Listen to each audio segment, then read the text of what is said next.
Hi everyone, welcome back to Cartoonology. I hope you're all doing well. Today I want to argue that SpongeBob SquarePants achieved unprecedented cultural dominance through an accidental perfect storm, a show that succeeded by rejecting 90s cynicism for genuine emotion, by leaving questions strategically unanswered, but every generation claim ownership, by accidentally structuring itself for internet culture before memes existed, and by proving that cultural impact can survive even the commercial forces that destroy the authenticity that created value in the first place. But before we begin, I'd just like to kindly ask you all to subscribe. It's completely free, and it really helps us improve the videos for this wonderful community we've managed to build. Anyway, that's enough. Let's begin. Section 1. The Pineapple Under the Cultural Sea. Introduction and Thesis. Ask someone born after 1995 a simple question. Who lives in a pineapple under the sea? Before you finish the sentence, they're already answering. They're singing. The response is automatic, muscle memory, like reciting your own phone number. For younger generations, SpongeBob SquarePants has achieved something that took Mickey Mouse decades and multiple technological revolutions to accomplish.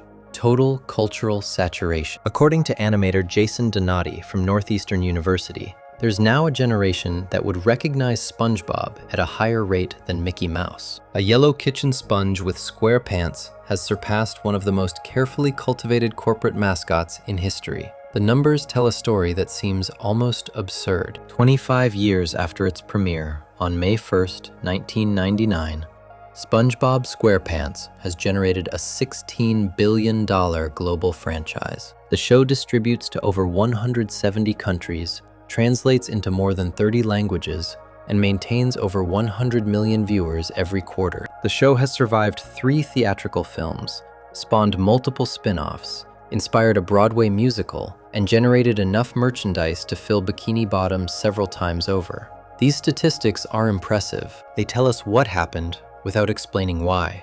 Every think piece about SpongeBob eventually arrives at the same lazy conclusion: nostalgia. The argument goes that millennials grew up with the show. Now they're sharing it with their kids, and this generational handoff explains its endurance. This explanation is true and utterly insufficient. Nostalgia is what you feel for shows like Rocko's Modern Life or Angry Beavers. Fondness, a warm glow when you remember watching them, may be a YouTube binge of old episodes. Those shows generated 0.2 million members on r/Bikini Bottom Twitter. They never infiltrated hip-hop lyrics, political protests in Egypt, or Milan Fashion Week runways. Nostalgia explains nothing about why adults who never watched SpongeBob as children still instantly recognize is mayonnaise an instrument, or why the show's visual language became the default framework for expressing frustration, exhaustion, absurdist humor online. The real story is stranger and more interesting. SpongeBob SquarePants succeeded by accidentally solving a problem nobody knew existed: how to create art that works on fundamentally different levels for fundamentally different audiences without condescending to anyone. The show became what media scholar Henry Jenkins calls a cultural touchstone, its characters and catchphrases embedded in collective consciousness. This happened through a perfect storm of creative authenticity, structural ambiguity, and timing so precise it feels like a historical accident. This is where most analyses fail. They catalog SpongeBob's success without examining the mechanisms that made it possible. They treat the show as a monolith, ignoring that SpongeBob in 1999 and SpongeBob in 2024 are fundamentally different entities, serving different cultural functions. They miss how the show's structure predicted internet culture before social media existed, how its refusal to answer certain questions made it more resonant, and how commercial success both preserved and destroyed the very qualities that made it valuable in the first place. To understand what actually happened, you need to start at the beginning, with a specific moment on a specific day when a yellow sponge walked into a restaurant and said 5 words that would define his entire existence. May 1st, 1999. The first episode of SpongeBob SquarePants, titled Help Wanted, opens with a French narrator describing the ocean as so fascinating, so wonderful. The camera zooms through a coral reef to reveal Bikini Bottom, then focuses on 3 structures: a brown rock, a moai head, and a pineapple. We enter the pineapple to find SpongeBob asleep, his foghorn alarm clock about to explode with sound. When it does, it blows everything in the room backward. Newspapers, his pet snail Gary, his blanket. SpongeBob himself remains unaffected. He wakes with a smile, completely unbothered by the noise that would shatter most people's eardrums, and says, "Today's the big day, Gary." What follows is 11 minutes of pure character establishment. SpongeBob jumps on a diving board, leaves his underwear behind mid-jump, lands perfectly inside his square pants, attempts to lift a barbell made of stuffed animals and nearly passes out, then runs outside screaming, "I'm ready!" over and over and over. His best friend Patrick, a starfish living under a rock, cheers him on. SpongeBob runs toward the Krusty Krab restaurant, stops just outside, looks directly at the camera, and breaks the fourth wall. "I'm gonna go in there, march straight to the manager, look him straight in the eye, lay it on the line, and..." "I can't do this!" Patrick stops him from running away with a series of increasingly absurd questions meant to build confidence. Who made a spatula out of toothpicks in woodshop? When Patrick runs out of motivational questions, he grimaces, contorts his face, and finally lands on, "Who's a big yellow cube with holes?" The answer energizes SpongeBob. He runs toward the Krusty Krab, shouting, "I'm ready!" while Squidward, the cynical cashier, sighs and mutters, "Oh no, SpongeBob. What could he possibly want?" Inside, Mr. Krabs, the restaurant owner, gives SpongeBob an impossible test to get rid of him. Fetch a hydrodynamic spatula with port and starboard attachments and turbo drive. Complete nonsense. A made-up piece of equipment that doesn't exist. SpongeBob salutes, takes notes, and runs off to find it. Mr. Krabs and Squidward laugh at the obvious prank. Then 5 buses full of anchovies arrive, a ravenous mob of customers screaming, "Meep, meep," and destroying the restaurant. Just as Mr. Krabs and Squidward prepare to die, crushed by a wave of hungry fish, SpongeBob returns with the impossible spatula.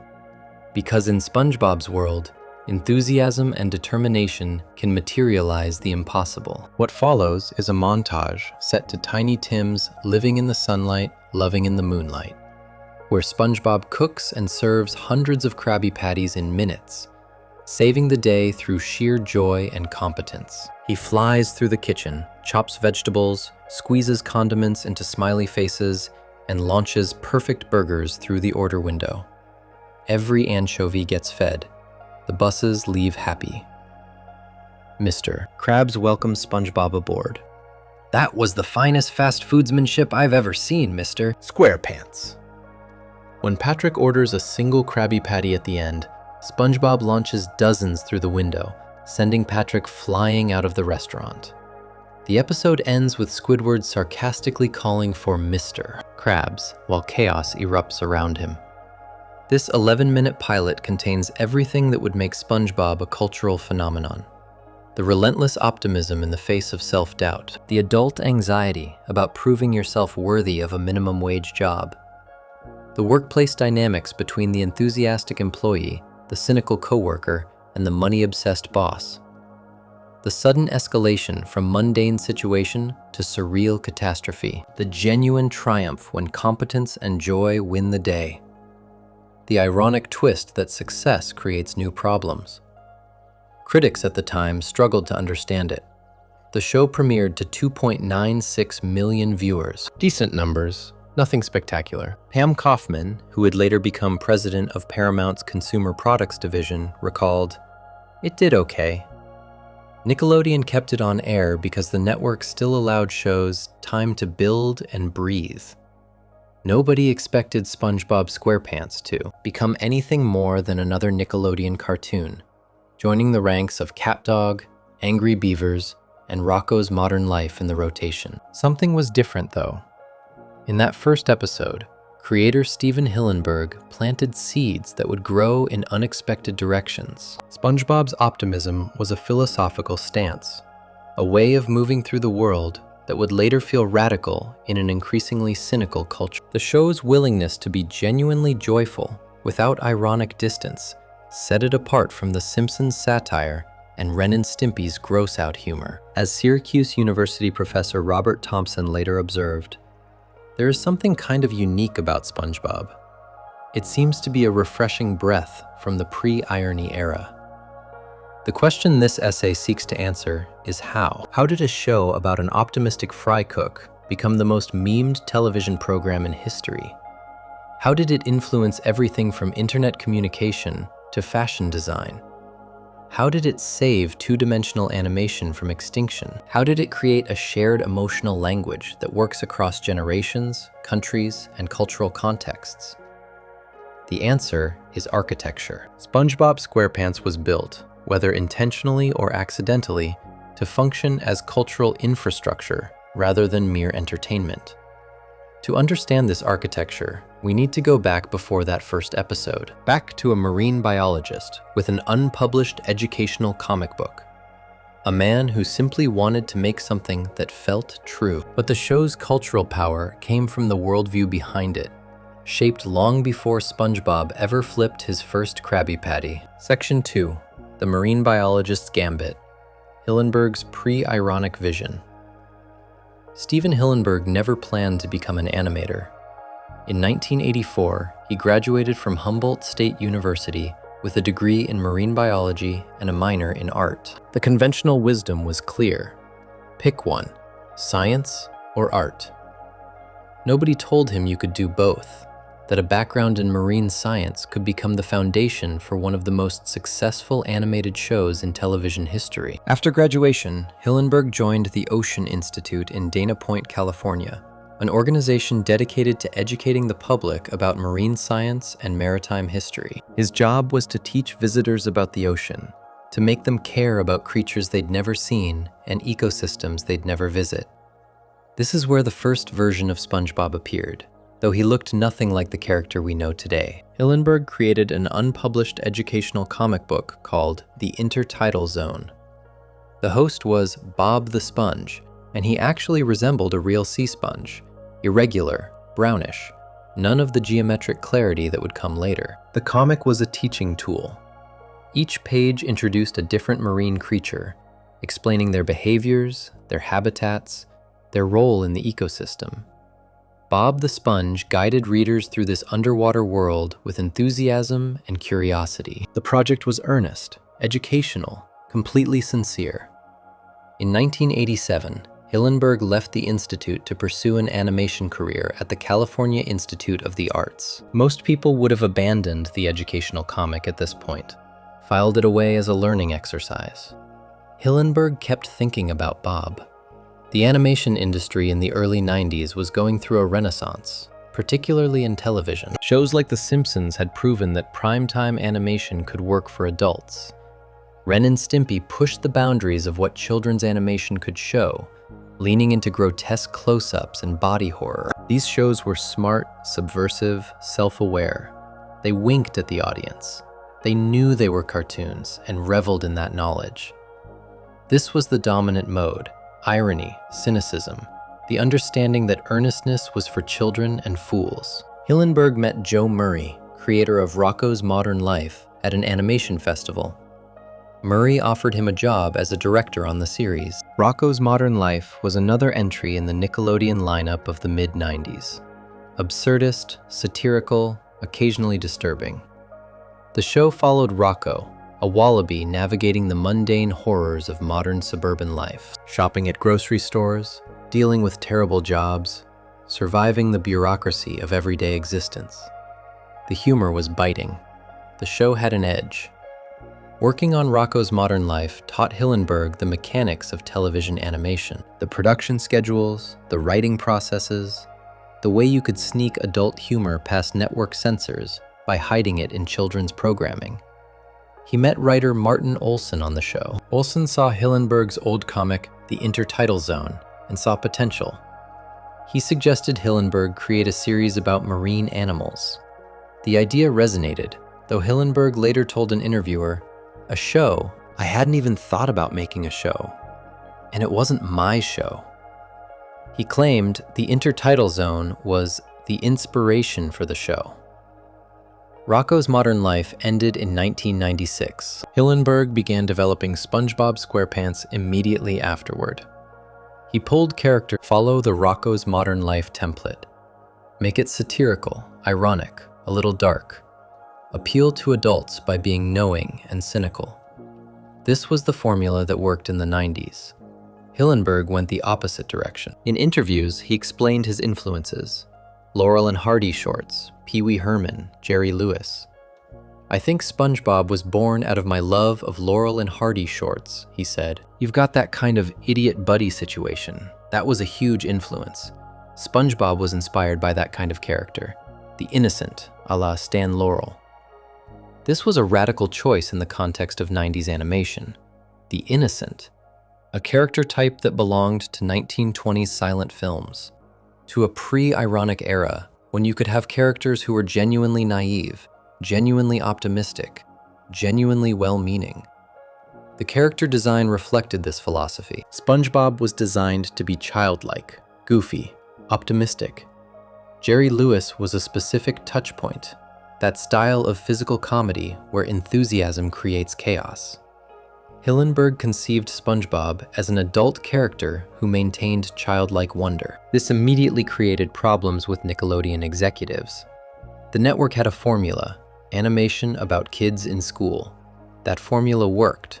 Shows like Rugrats and Hey Arnold succeeded by focusing on children navigating childhood environments. When Hillenburg pitched SpongeBob as an adult working at a fast food restaurant, executives balked. Steven Hillenburg recalled in 2012, Nickelodeon told me, "Our winning formula is animation about kids in school. We want you to put SpongeBob in school." Hillenburg was ready to walk out. The entire concept hinged on SpongeBob being an adult. An adult who acts like a child, yes, but an adult with an apartment, a job, adult responsibilities. Making him a literal child would destroy the tension that made the character interesting. The compromise was Mrs. Puff's boating school. SpongeBob could be an adult and go to school. He could have a job at the Krusty Krab and still attend driving lessons, perpetually failing his boating test. This satisfied both Hillenburg's vision and Nickelodeon's requirement. Looking back, Hillenburg said, "A positive thing for me that came out of it was it brought in a new character, Mrs. Puff, who I love." The compromise actually enriched the show, adding another layer of failure and persistence to SpongeBob's character. The marine biology background shaped everything. Every character was based on a real sea creature, designed with attention to actual marine biology. SpongeBob is specifically identified in the SpongeBob musical as Aplycina fistularis, a yellow tube sponge common in open waters. Squidward is an octopus, despite the name. Patrick is a starfish. Mr. Krabs is a crab. Sandy is a squirrel in an underwater suit. Gary is a snail. Even the setting of Bikini Bottom reflected Hillenburg's knowledge. The items in the underwater world were themed for a population of fish. Boats instead of cars, because fish would need boats to travel underwater. Snails as pets instead of dogs. Kelp gardens instead of grass lawns. This internal consistency created a world that felt coherent, despite being completely absurd. The authenticity within the absurdity was key. Hillenburg knew how real marine ecosystems worked, so he could break those rules in specific, intentional ways. The humor came from the gap between marine biology reality and cartoon logic. Fish needing water while living underwater. Campfires burning at the bottom of the ocean. Characters drowning in lagoons. The show acknowledged these contradictions and played with them rather than explaining them away. The deliberate naivety extended to the emotional tone. SpongeBob SquarePants committed to being genuinely joyful. The show featured real friendship, real emotional stakes, real moments of vulnerability. When SpongeBob cries, he cries for pages. When he laughs, it's infectious. There was no ironic distance. No winking at the camera to let adult viewers know the creators were too smart for this material. The show played it straight. This approach was radical in the late 90s. The Simpsons had established a template for animated sitcoms. Satirize suburbia, mock institutions, maintain emotional distance through irony. Family Guy would take this further, prioritizing cutaway gags and pop culture references over emotional coherence. South Park built its reputation on being offensive and transgressive. Even within children's animation, shows like Ren and Stimpy and Rocko's Modern Life maintained a certain cynicism, an awareness that the world was fundamentally hostile or absurd. Syracuse University professor Robert Thompson identified what made SpongeBob different. There is something kind of unique about SpongeBob. It seems to be a refreshing breath from the pre-irony era. There's no sense of the elbow and rib, a tongue-in-cheek aesthetic that so permeates the rest of American culture, including kids' shows like the Rugrats. I think what's subversive about it is it's so incredibly naive, deliberately, because there's nothing in it that's trying to be hip or cool or anything else. Hipness can be grafted onto it. That last observation is crucial.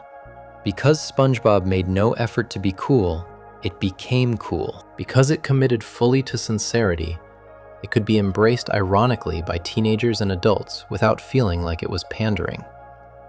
The show created space for multiple modes of engagement. Children could enjoy it for the slapstick and bright colors. Adults could appreciate the workplace comedy and existential undertones. Teenagers could quote it ironically or unironically, depending on context. Hillenburg's philosophy extended to the show's humor.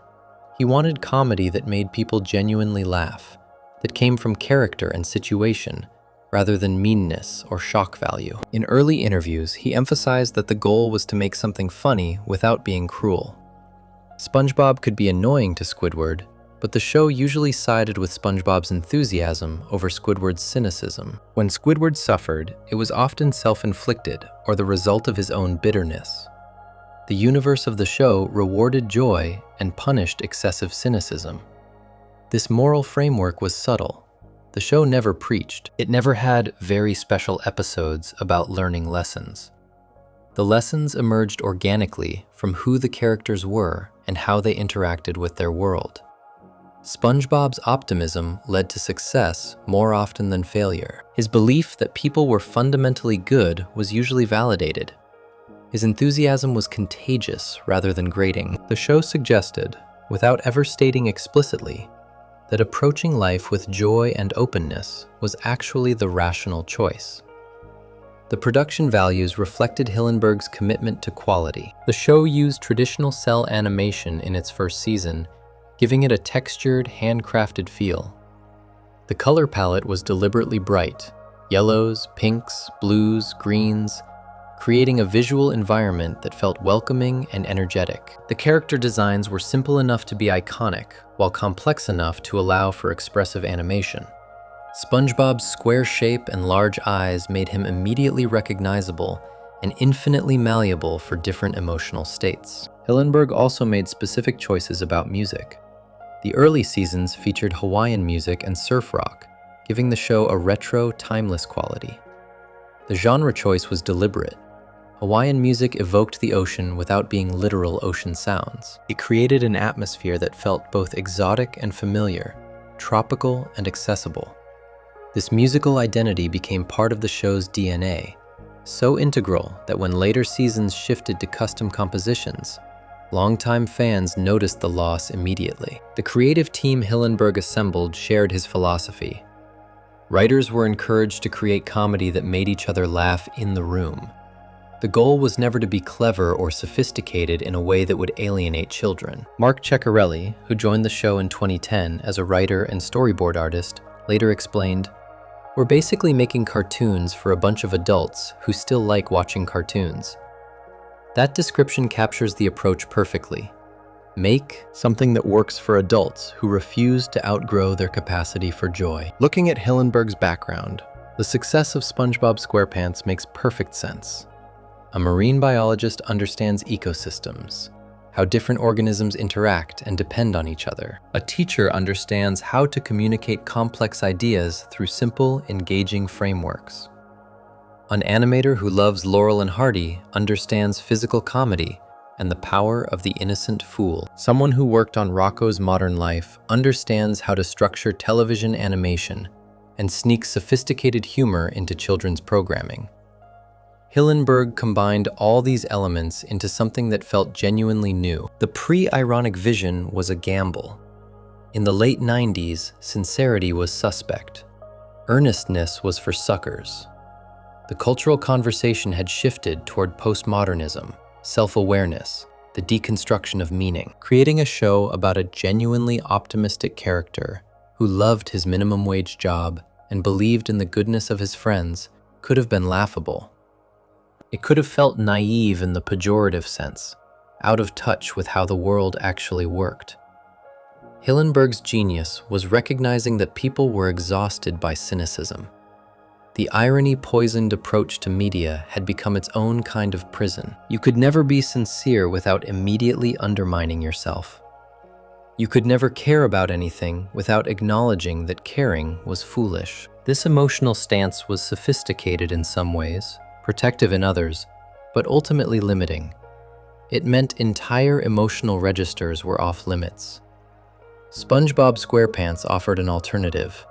You could be silly and smart simultaneously. You could be joyful without being stupid. You could care about things, friendship, work, your community, without being a sucker. The show modeled a way of existing in the world that felt forgotten. Earnest engagement without naivety about consequences. This philosophical foundation would become essential as the show grew beyond Hillenburg's control, as it transformed from a creative project into a commercial empire, as it passed through different showrunners and different eras. The pre-ironic vision was the seed. Everything that followed, the characters, the humor, the cultural impact, grew from that original decision to make something genuinely joyful in an age of manufactured cynicism. A creative philosophy means nothing without execution. What made Hillenburg's vision actually work was a cast of characters designed as variations on a theme and as competing philosophies about how to exist in the world. That philosophy only worked because Hillenburg embodied them in characters who each represented a different way of surviving the world. Section 3. The emotional geometry of Bikini Bottom. Character design as psychological spectrum. Most animated shows create characters through variation. Take a basic template, change the colors, adjust the personality slightly, and you have a cast. The Rugrats all looked like babies with different hairstyles. The Powerpuff Girls were literally identical except for their color schemes. Even The Simpsons, for all its character depth, built its cast from a consistent design language.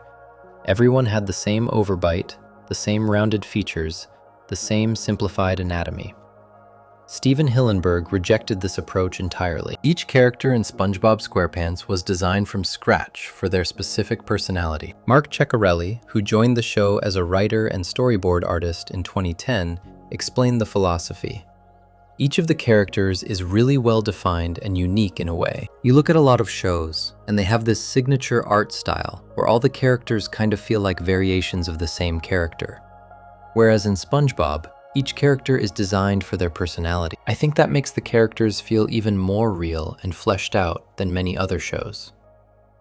The result was a cast that functioned as a complete emotional spectrum, a psychological toolkit for understanding different responses to existence. Each character represented a distinct philosophy about how to live in the world. Together, they created a framework that allowed viewers of any age, any background, any psychological state to find themselves reflected somewhere in Bikini Bottom. Start with SpongeBob himself. Aplycina fistularis, a yellow tube sponge common in open waters. The show identifies his exact species in the SpongeBob musical, grounding the character in actual marine biology, even as he defies every law of physics and logic. SpongeBob represents what Hillenburg called the naif, the innocent fool, the eternal optimist, the character who approaches every situation with enthusiasm and trust. The naif is an ancient archetype. Stan Laurel in Laurel and Hardy, Pee Wee Herman in Pee Wee's Playhouse, Charlie Chaplin in the silent films. These characters succeed through innocence, stumble through life with grace, and maintain joy despite circumstances that would break cynical people. The key quality is guilelessness. SpongeBob genuinely believes in people. He assumes Squidward likes him, despite overwhelming evidence to the contrary.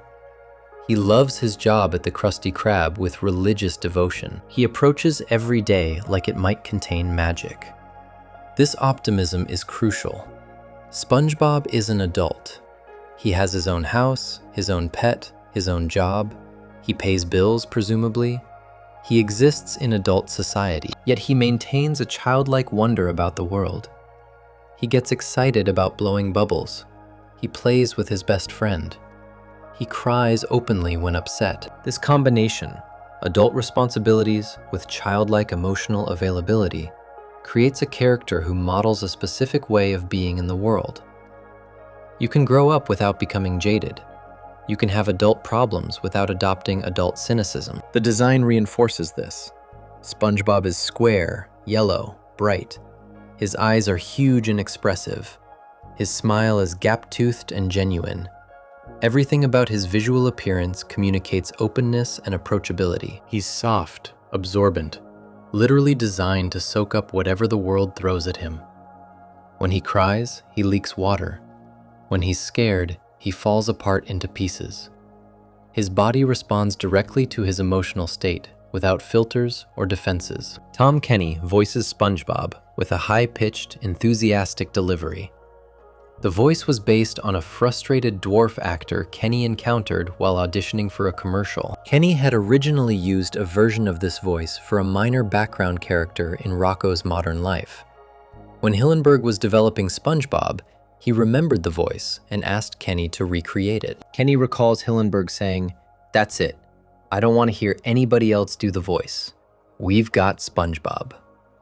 The voice is distinctive, immediately recognizable, and perfectly calibrated to convey childlike enthusiasm without being grating. SpongeBob's laugh was specifically designed to be unique. The creators wanted something in the tradition of Popeye and Woody Woodpecker. Distinctive, memorable, slightly annoying in theory, but endearing in practice. That laugh became iconic. It's the sound of unfiltered joy. Contrast SpongeBob with Squidward tentacles.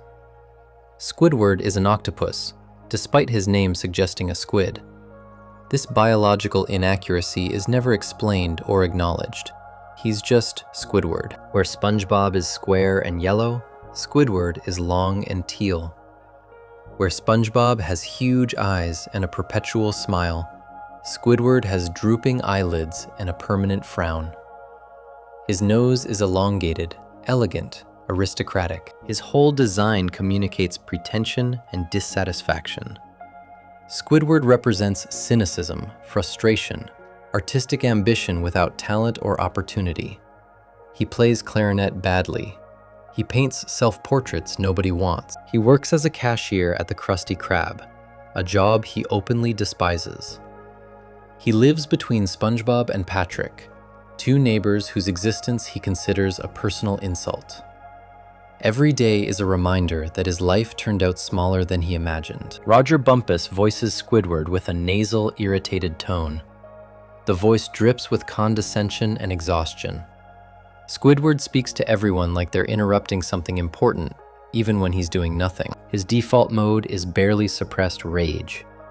He represents adult ennui, the feeling of being trapped in circumstances you never chose and lacking the energy or courage to change them. The genius of Squidward is that children see him as the antagonist, while adults see him as the protagonist. When you're 8 years old, Squidward is the mean neighbor who won't let you have fun. When you're 28, working retail or food service, living paycheck to paycheck, watching people younger or dumber than you succeed while you stagnate, Squidward is a mirror. His suffering becomes your suffering. His frustration becomes justified. Patrick Star completes the triangle. Patrick is a starfish who lives under a rock. Literally, his house is a rock. He sleeps under it, occasionally flips it over for variety. Bill Fagerback voices Patrick with a deep, slow delivery that communicates both warmth and profound stupidity. Patrick represents blissful ignorance, the freedom that comes from not overthinking anything. Patrick has no job, no apparent responsibilities, no anxiety about the future. He's SpongeBob's best friend, and their relationship is built on mutual enthusiasm for simple pleasures. Jellyfishing, blowing bubbles, eating ice cream. Patrick asks obvious questions and offers terrible advice with complete confidence. He lives entirely in the present moment because planning for the future requires remembering that the future exists. The design of Patrick is perfect simplicity, a pink star shape with minimal features. His belly forms a natural shape that looks like shorts. He has no visible intelligence behind his eyes. Everything about him suggests a creature who experiences life directly without the interference of thought. Where SpongeBob's optimism comes from choosing to see the good, Patrick's contentment comes from not seeing much of anything. Children identify with Patrick because he represents freedom from rules and expectations. Adults sometimes envy Patrick because he represents freedom from anxiety and responsibility. He's the friend who never judges you because he never thinks critically about anything. His lack of intelligence becomes a kind of wisdom. He's happy because he doesn't know enough to be unhappy. Mr. Krabs introduces capitalism into this emotional spectrum. Eugene Krabs is a crab who owns the Krusty Krab restaurant. Clancy Brown voices him with a pirate accent, all R's and treasure-hunting metaphors. Mr. Krabs loves money with manic intensity. His eyes turn into dollar signs. He physically trembles at the thought of profit. He calls money booty and counts it obsessively. The character represents unbridled greed, the American dream corrupted into pure accumulation. Mr. Krabs will exploit anyone, including SpongeBob, who he pays presumably minimum wage, despite SpongeBob's fanatical devotion and exceptional competence. Episodes reveal Mr. Krabs charging customers for napkins, using newspaper for toilet paper, and endangering people's lives to save pennies. Yet the show also gives him moments of genuine care for SpongeBob, suggesting that even greed can coexist with affection. Mr. Krabs becomes the father figure SpongeBob's biological parents rarely fill. We see SpongeBob's parents occasionally, but they're background characters. Mr. Krabs provides approval, guidance, and structure. The relationship is fundamentally exploitative. Mr. Krabs benefits enormously from SpongeBob's labor, but it's also genuine. This complicated dynamic reflects real workplace relationships, where bosses can care about employees while still extracting maximum value from their work. Sandy Cheeks brings a different dimension entirely. Sandy is a squirrel from Texas, living underwater in a sealed dome. She wears an atmospheric diving suit with a clear helmet when she ventures into Bikini Bottom.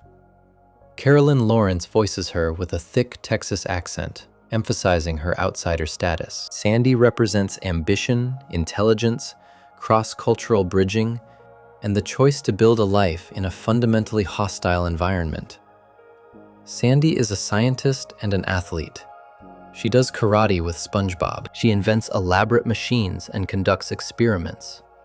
She's competent in ways that highlight everyone else's incompetence. She's also lonely, living in a sealed environment, separated from her community, maintaining connections while remaining fundamentally isolated. Her dome contains trees, grass, and air, a piece of Texas transported underwater, a bubble of home in a foreign environment. The character speaks to anyone who's lived as an outsider, who's tried to maintain their identity while adapting to a culture that doesn't naturally accommodate them. Sandy chooses to be in Bikini Bottom, and she's made it work through engineering and determination. She's the immigrant, the expat, the person who builds bridges between incompatible worlds. Sheldon J. Plankton rounds out the main cast. Plankton is microscopically small, requiring elaborate machinery to interact with the world at normal scale. Mr. Lawrence voices him with manic energy. Plankton runs the Chum Bucket, a failed restaurant across the street from the Krusty Krab. His entire existence revolves around stealing the Krabby Patty's secret formula, a quest that fails in every episode. Plankton represents intelligence without success, ambition without execution. He has a college education. He builds robots and computers. He devises elaborate schemes. Yet he loses to SpongeBob, a fry cook with enthusiasm and luck. The character embodies a specific kind of frustration, being smarter than the people who succeed, having all the tools for victory except the one thing that actually matters. The relationship between Plankton and Mr. Krabs adds depth to both characters. They were childhood friends before business rivalry destroyed their relationship. This backstory suggests that capitalism turns people against each other, that the pursuit of profit corrodes genuine human connection. Plankton's repeated failures become tragic rather than merely comic. He's trapped in a loop of his own making, unable to abandon his obsession even as it destroys him. These characters create a complete emotional toolkit.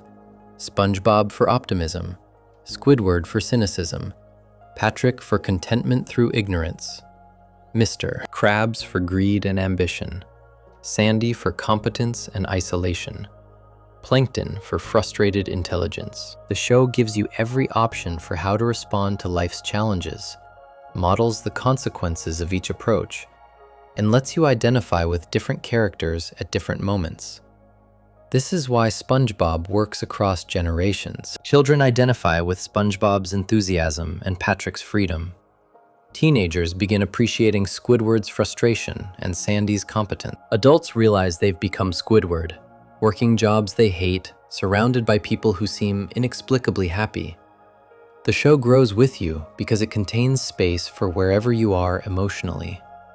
The character design makes this possible. Because each character looks completely different, feels completely different, represents a completely different philosophy, viewers can move between them fluidly. You're not locked into one identification. You can be SpongeBob on good days and Squidward on bad days. You can envy Patrick's simplicity while respecting Sandy's competence. You can laugh at Mr. Krabs while recognizing your own relationship to money. You can pity Plankton while acknowledging your own failed ambitions. James Poniwazik of Time magazine identified SpongeBob as the anti-Bart Simpson, temperamentally and physically. His head is as squared off and neat as Bart's is unruly, and he has a personality to match, conscientious, optimistic, and blind to the faults in the world and those around him. This comparison highlights a crucial difference in approach. Bart Simpson represents rebellion against authority. SpongeBob represents enthusiastic participation in systems that might not deserve his devotion. Bart is the troublemaker. SpongeBob is the eager student. Both are responses to the world, but they model completely different strategies. The emotional spectrum of Bikini Bottom suggests something profound about human psychology. We contain multitudes. We're all Squidward sometimes, and SpongeBob other times. We all have Patrick moments of not thinking, and Sandy moments of hypercompetence.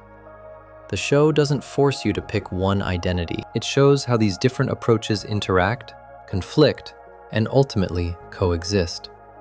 This character design philosophy created unprecedented multi-generational identification. Parents watching with children find themselves laughing at different things, identifying with different characters, extracting different meanings from the same episodes. The show becomes a shared experience where everyone brings their own perspective.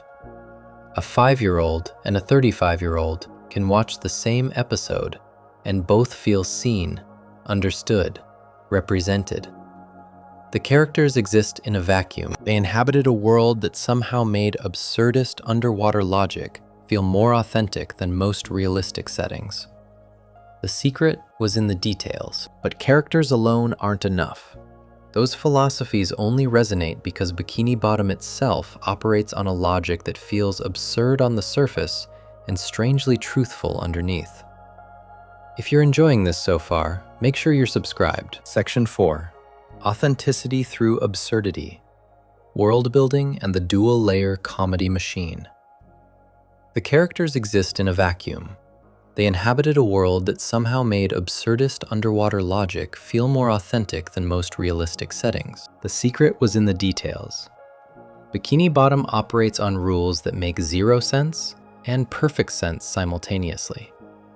Fish need boats to travel underwater. Campfires burn at the bottom of the ocean. Snails meow like cats. Characters can drown in lagoons despite living in water. The show acknowledges none of these contradictions. It simply commits to its internal logic with such confidence that viewers accept the impossible as natural. This commitment starts with Hillenburg's marine biology background.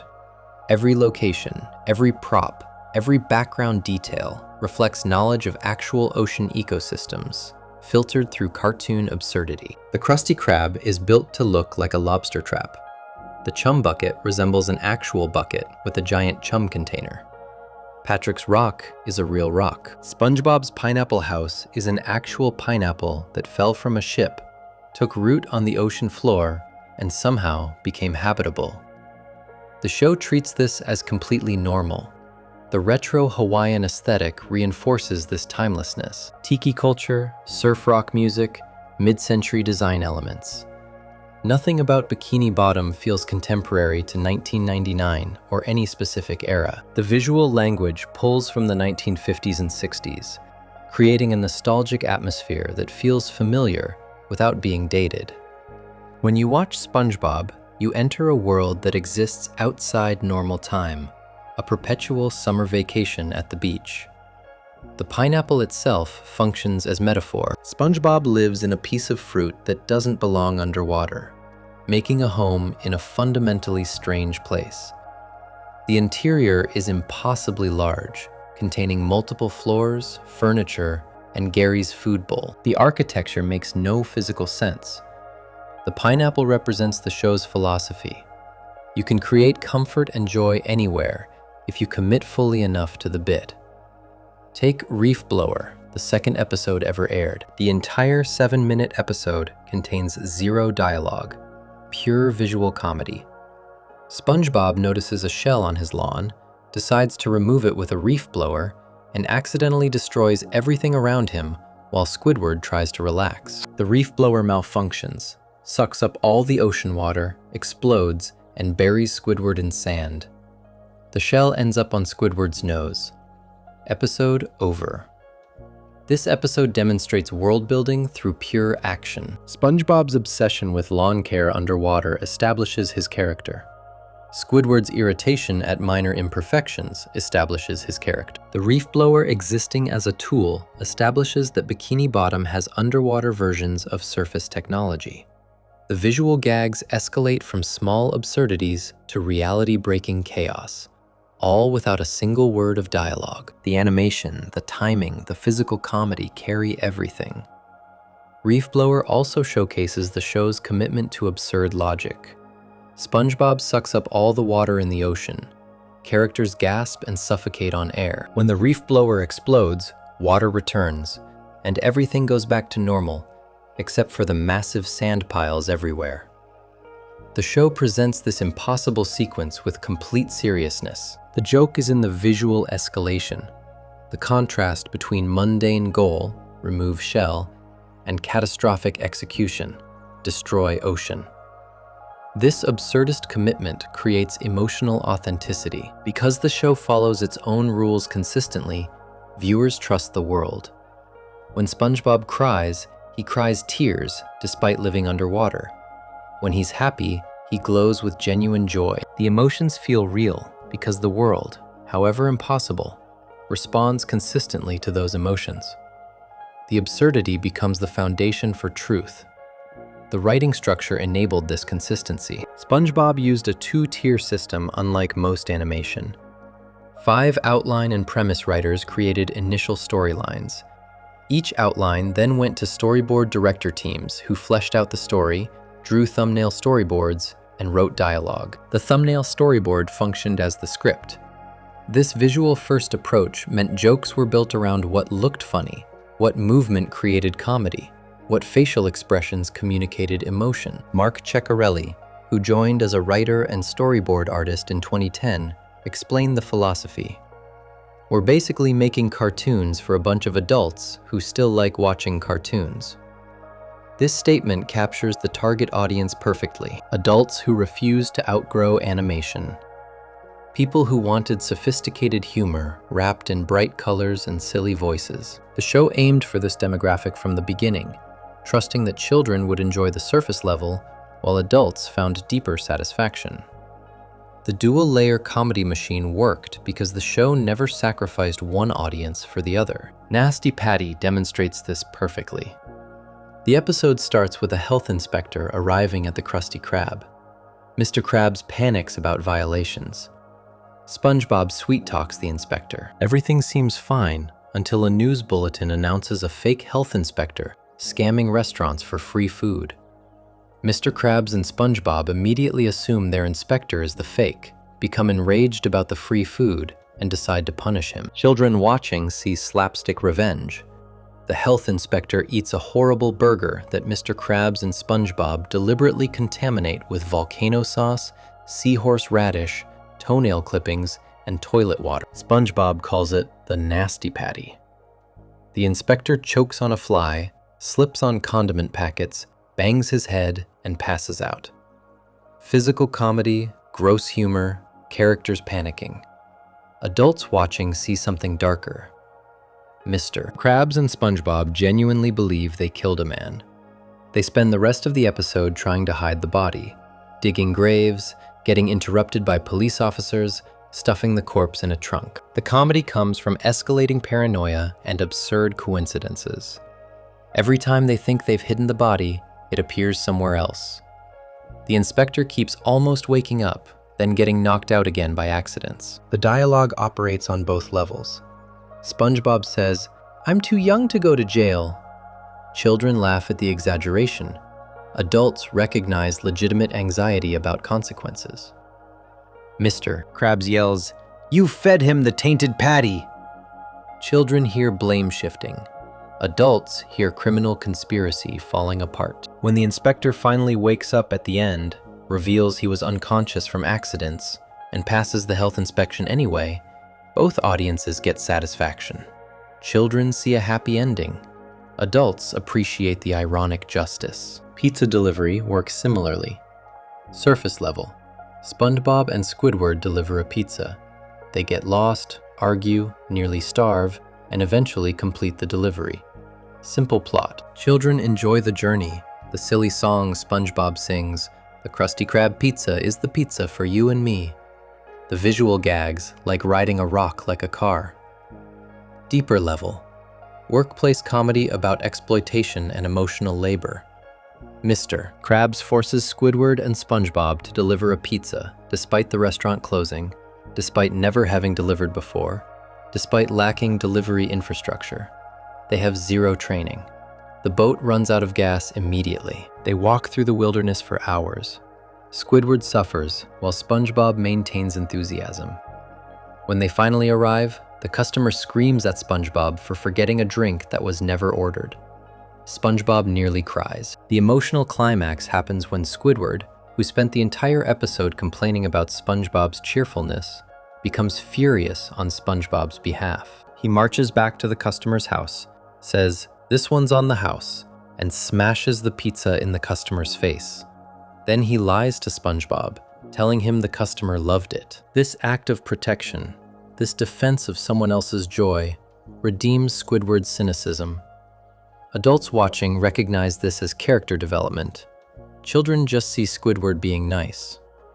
The workplace dynamics add another layer. SpongeBob's devotion to delivering the pizza perfectly, his refusal to eat it despite starvation, his pride in representing the Krusty Krab, all demonstrate employee loyalty that capitalism exploits. He's proud of work that barely pays him, devoted to a boss who forces him into dangerous situations. The episode presents this exploitation without commenting on it, trusting adults to recognize the dynamic, while children simply enjoy the adventure. Chocolate with Nuts takes entrepreneurship and strips it to absurdist essentials. SpongeBob and Patrick see a magazine about fancy living, decide to become salesmen, and fail spectacularly at every turn. They get scammed into buying bags to carry chocolate bars, then bags to carry those bags. They lie about chocolate's benefits. You rub it on your skin and it makes you live forever. They encounter increasingly bizarre customers, including a man literally born with glass bones and paper skin, who cons them into buying his chocolate bars. Children see funny sales pitches and weird characters. Adults see satire of multi-level marketing, get-rich-quick schemes, and the desperation of working-class people trying to escape their economic circumstances. The episode ends with SpongeBob and Patrick succeeding only by accident. A customer who chased them all episode finally buys everything. They spend their money immediately on a fancy dinner with two random women. The wealth vanishes as quickly as it appeared. The show built jokes around escalation. Small problems become catastrophic. Simple goals become impossible quests. Minor irritations explode into existential crises. This escalation works because the world responds consistently. When SpongeBob pulls a reef blower's starter cord, it stretches across town before snapping back. When he tries to remove one shell, he destroys the ocean. The show commits fully to consequences, no matter how absurd. Visual gag construction became one of SpongeBob's signatures. The realistic close-up shots, where characters suddenly render in grotesque detail, showing pores and textures and imperfections. These close-ups appear during moments of disgust or horror, creating jarring contrasts with the usual simplified art style. Children find them funny because they're unexpected and gross. Adults appreciate them as references to Ren and Stimpy's similar technique, a nod to animation history. Extreme facial distortions work similarly. SpongeBob's face can transform into anything: a tuba, a car, an abstract shape. His eyes separate and float independently. His mouth stretches across his entire body. Patrick's face can turn inside out. Squidward's nose can expand to impossible sizes. These transformations happen constantly, creating a visual language where emotion becomes physical reality. The adult humor layers go beyond visual gags into innuendo, cultural references, and sophisticated wordplay. When SpongeBob asks Patrick, "Is mayonnaise an instrument?" during band practice, children laugh at the silly question. Adults recognize it as perfect deadpan absurdist humor. When Squidward sarcastically says, "Oh, the pizza's cold," in pizza delivery, children hear him complaining. Adults recognize performative despair, the theatrical expression of minor problems as catastrophes.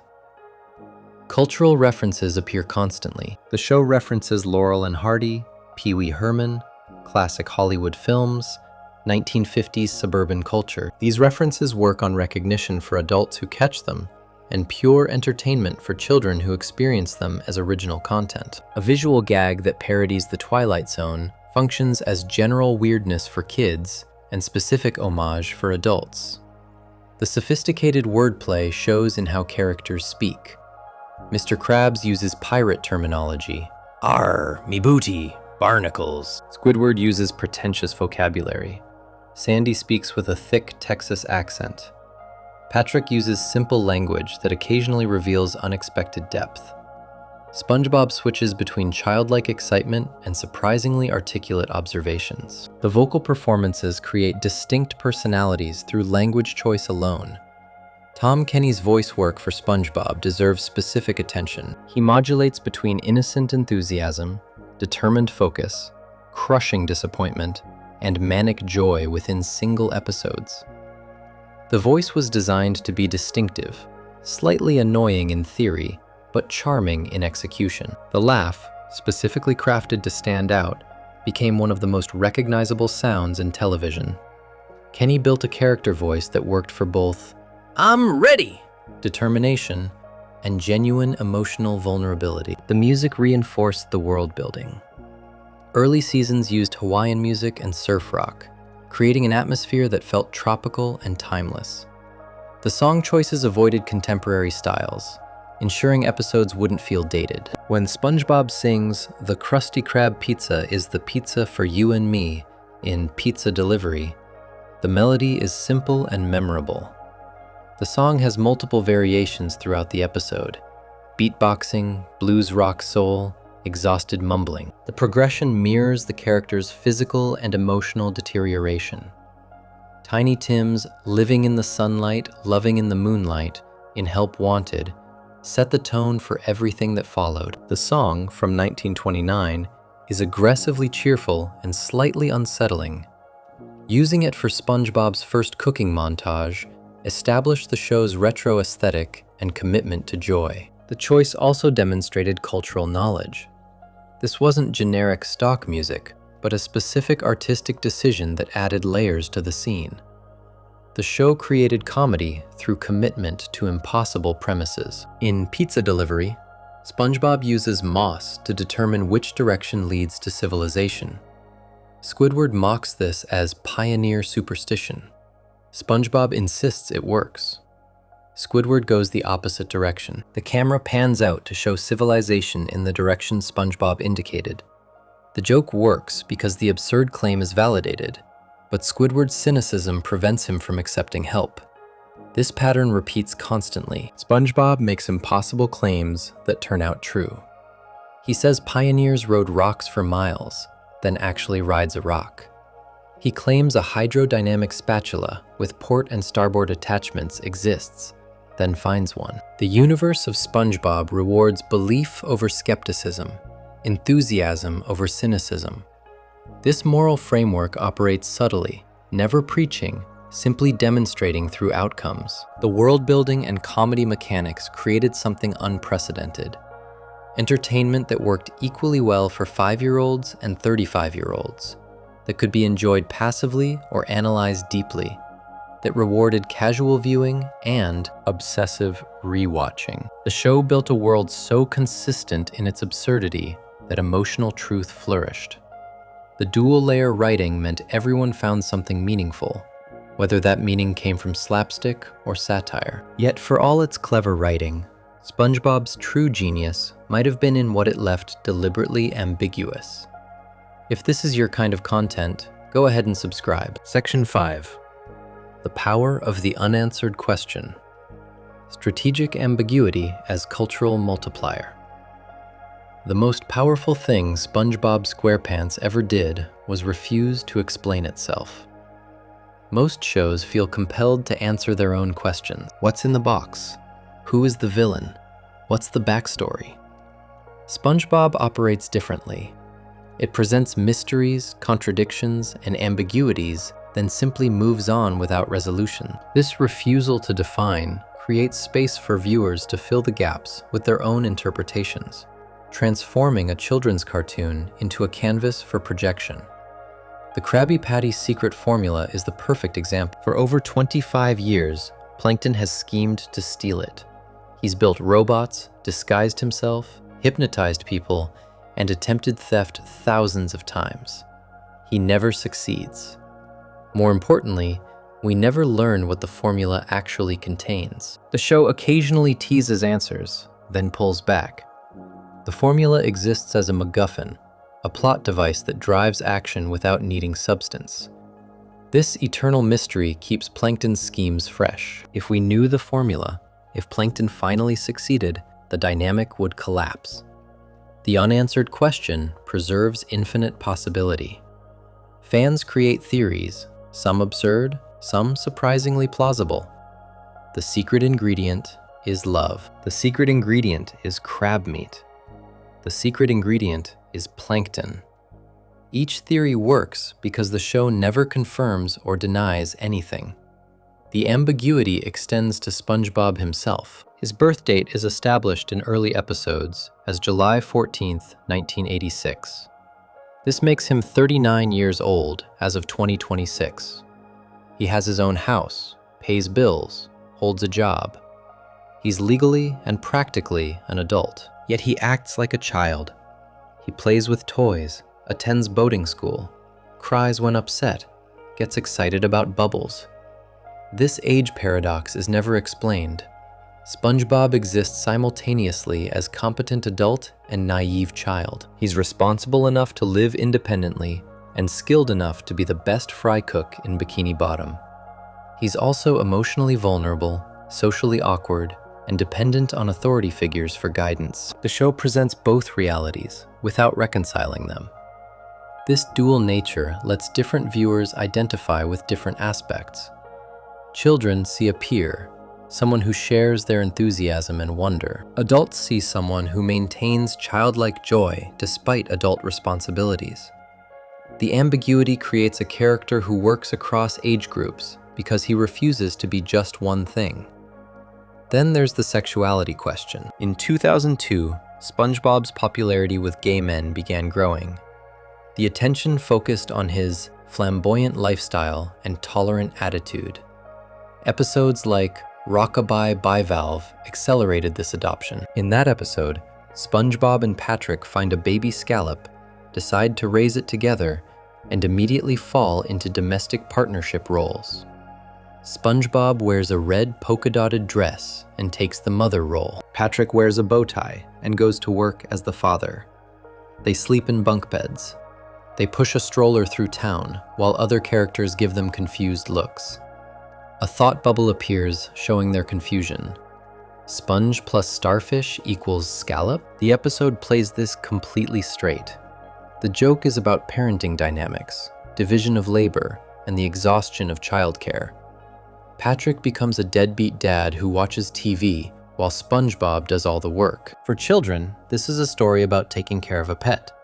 For adults, this is a story about co-parenting, domestic labor, and gender roles. For the LGBTQ+ community, this is a story about same-sex couples raising children, complete with SpongeBob in drag. The episode works on all levels simultaneously because it refuses to explicitly define what SpongeBob and Patrick's relationship actually is. In 2005, this ambiguity became controversy. A Christian fundamentalist group criticized a tolerance video featuring SpongeBob alongside other children's characters. James Dobson of Focus on the Family accused the video's makers of promoting homosexuality because a gay rights group sponsored it. The video itself contained no reference to sex, sexual lifestyle, or sexual identity. The controversy emerged entirely from projection. Steven Hillenburg responded by clarifying that he considers SpongeBob somewhat asexual. This statement is fascinating for what it doesn't say. Asexual in terms of sexual orientation, the lack of sexual attraction to anyone. SpongeBob is Aplycina fistularis, a yellow tube sponge capable of both sexual and asexual reproduction. The character has two biological parents shown in episodes. Hillenburg used asexual to describe orientation, the fact that SpongeBob experiences no romantic or sexual feelings toward anyone. This clarification created more questions than answers. If SpongeBob is asexual, what's his relationship with Sandy? They do karate together, have tea, spend time alone. The show never defines it as romance. If SpongeBob is asexual, what's his relationship with Patrick? They hold hands, say I love you, live for each other's approval. The show never defines that either. The clarification preserved ambiguity while seeming to resolve it.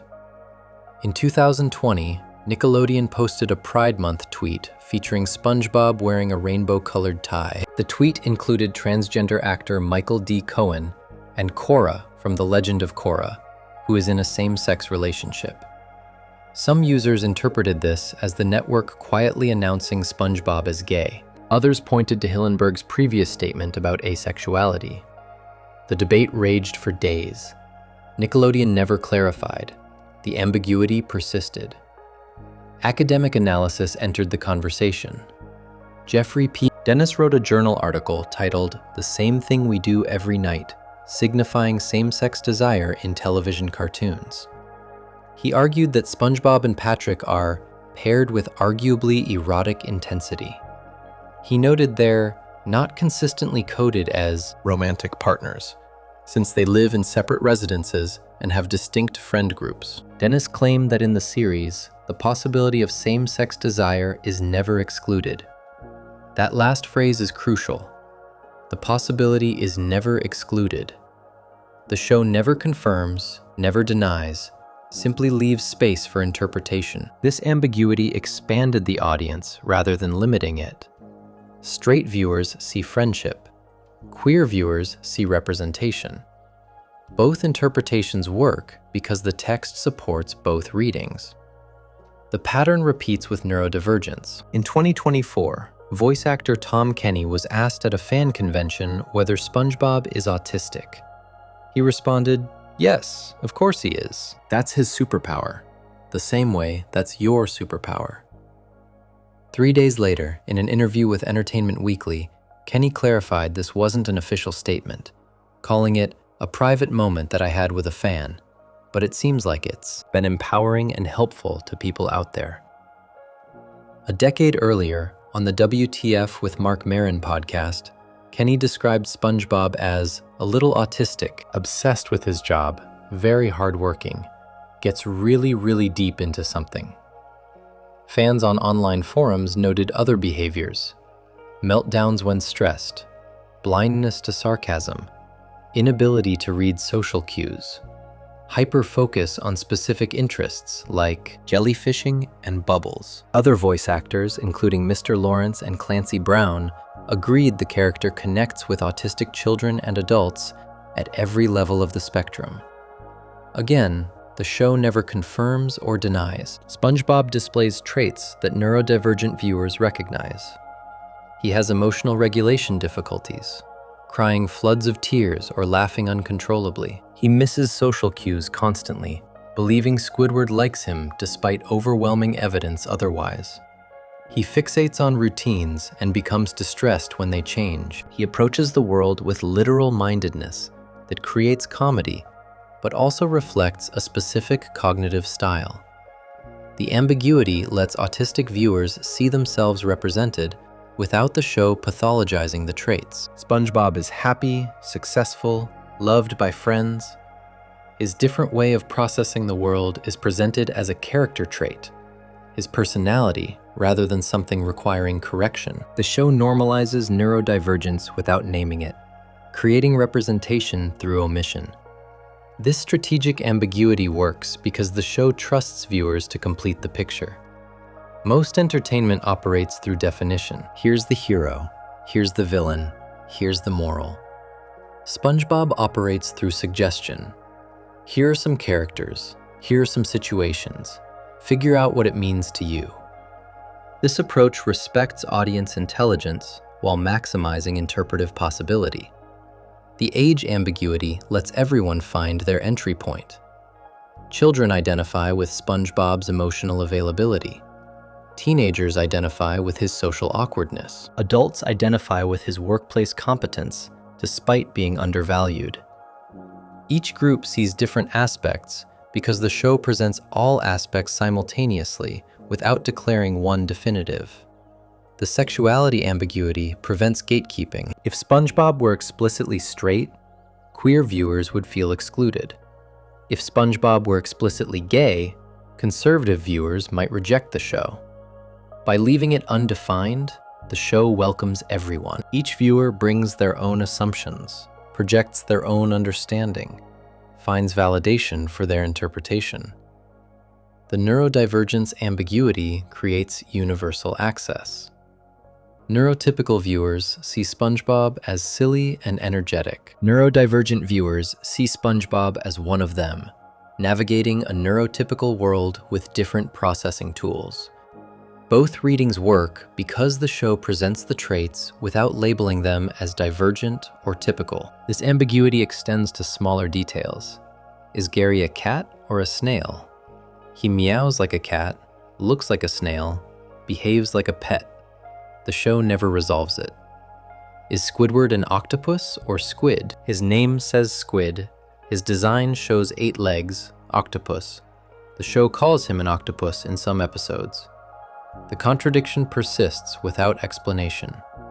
What's the relationship between Bikini Bottom and the surface world? Sometimes humans exist and interact with sea creatures. Sometimes the ocean is separate from human civilization. Sometimes SpongeBob visits the surface.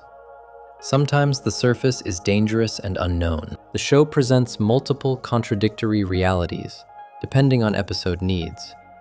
These contradictions would break most shows. In SpongeBob, they create richness. The lack of consistency means anything is possible. The lack of definition means viewers fill gaps with imagination. The lack of answers means questions stay interesting across decades. The show's refusal to define mirrors how actual identity works. People contain contradictions. Someone can be adult and childlike, Someone can have deep relationships without clear romantic or sexual categories. Someone can process the world differently without fitting clean diagnostic boxes. SpongeBob's ambiguity reflects human complexity better than shows that tried to define everything precisely. This created unprecedented audience ownership. When a show defines itself completely, viewers receive it passively. When a show leaves gaps, viewers actively construct meaning. SpongeBob became a collaborative text, created as much by viewers as by writers. Fan theories, headcanons, and interpretations became part of the show's cultural presence. The official text and the fan-created meanings blend together. Different communities claimed SpongeBob because the show's ambiguity gave them space to see themselves. The LGBTQ+ community found representation in SpongeBob and Patrick's relationship, and in SpongeBob's gender presentation.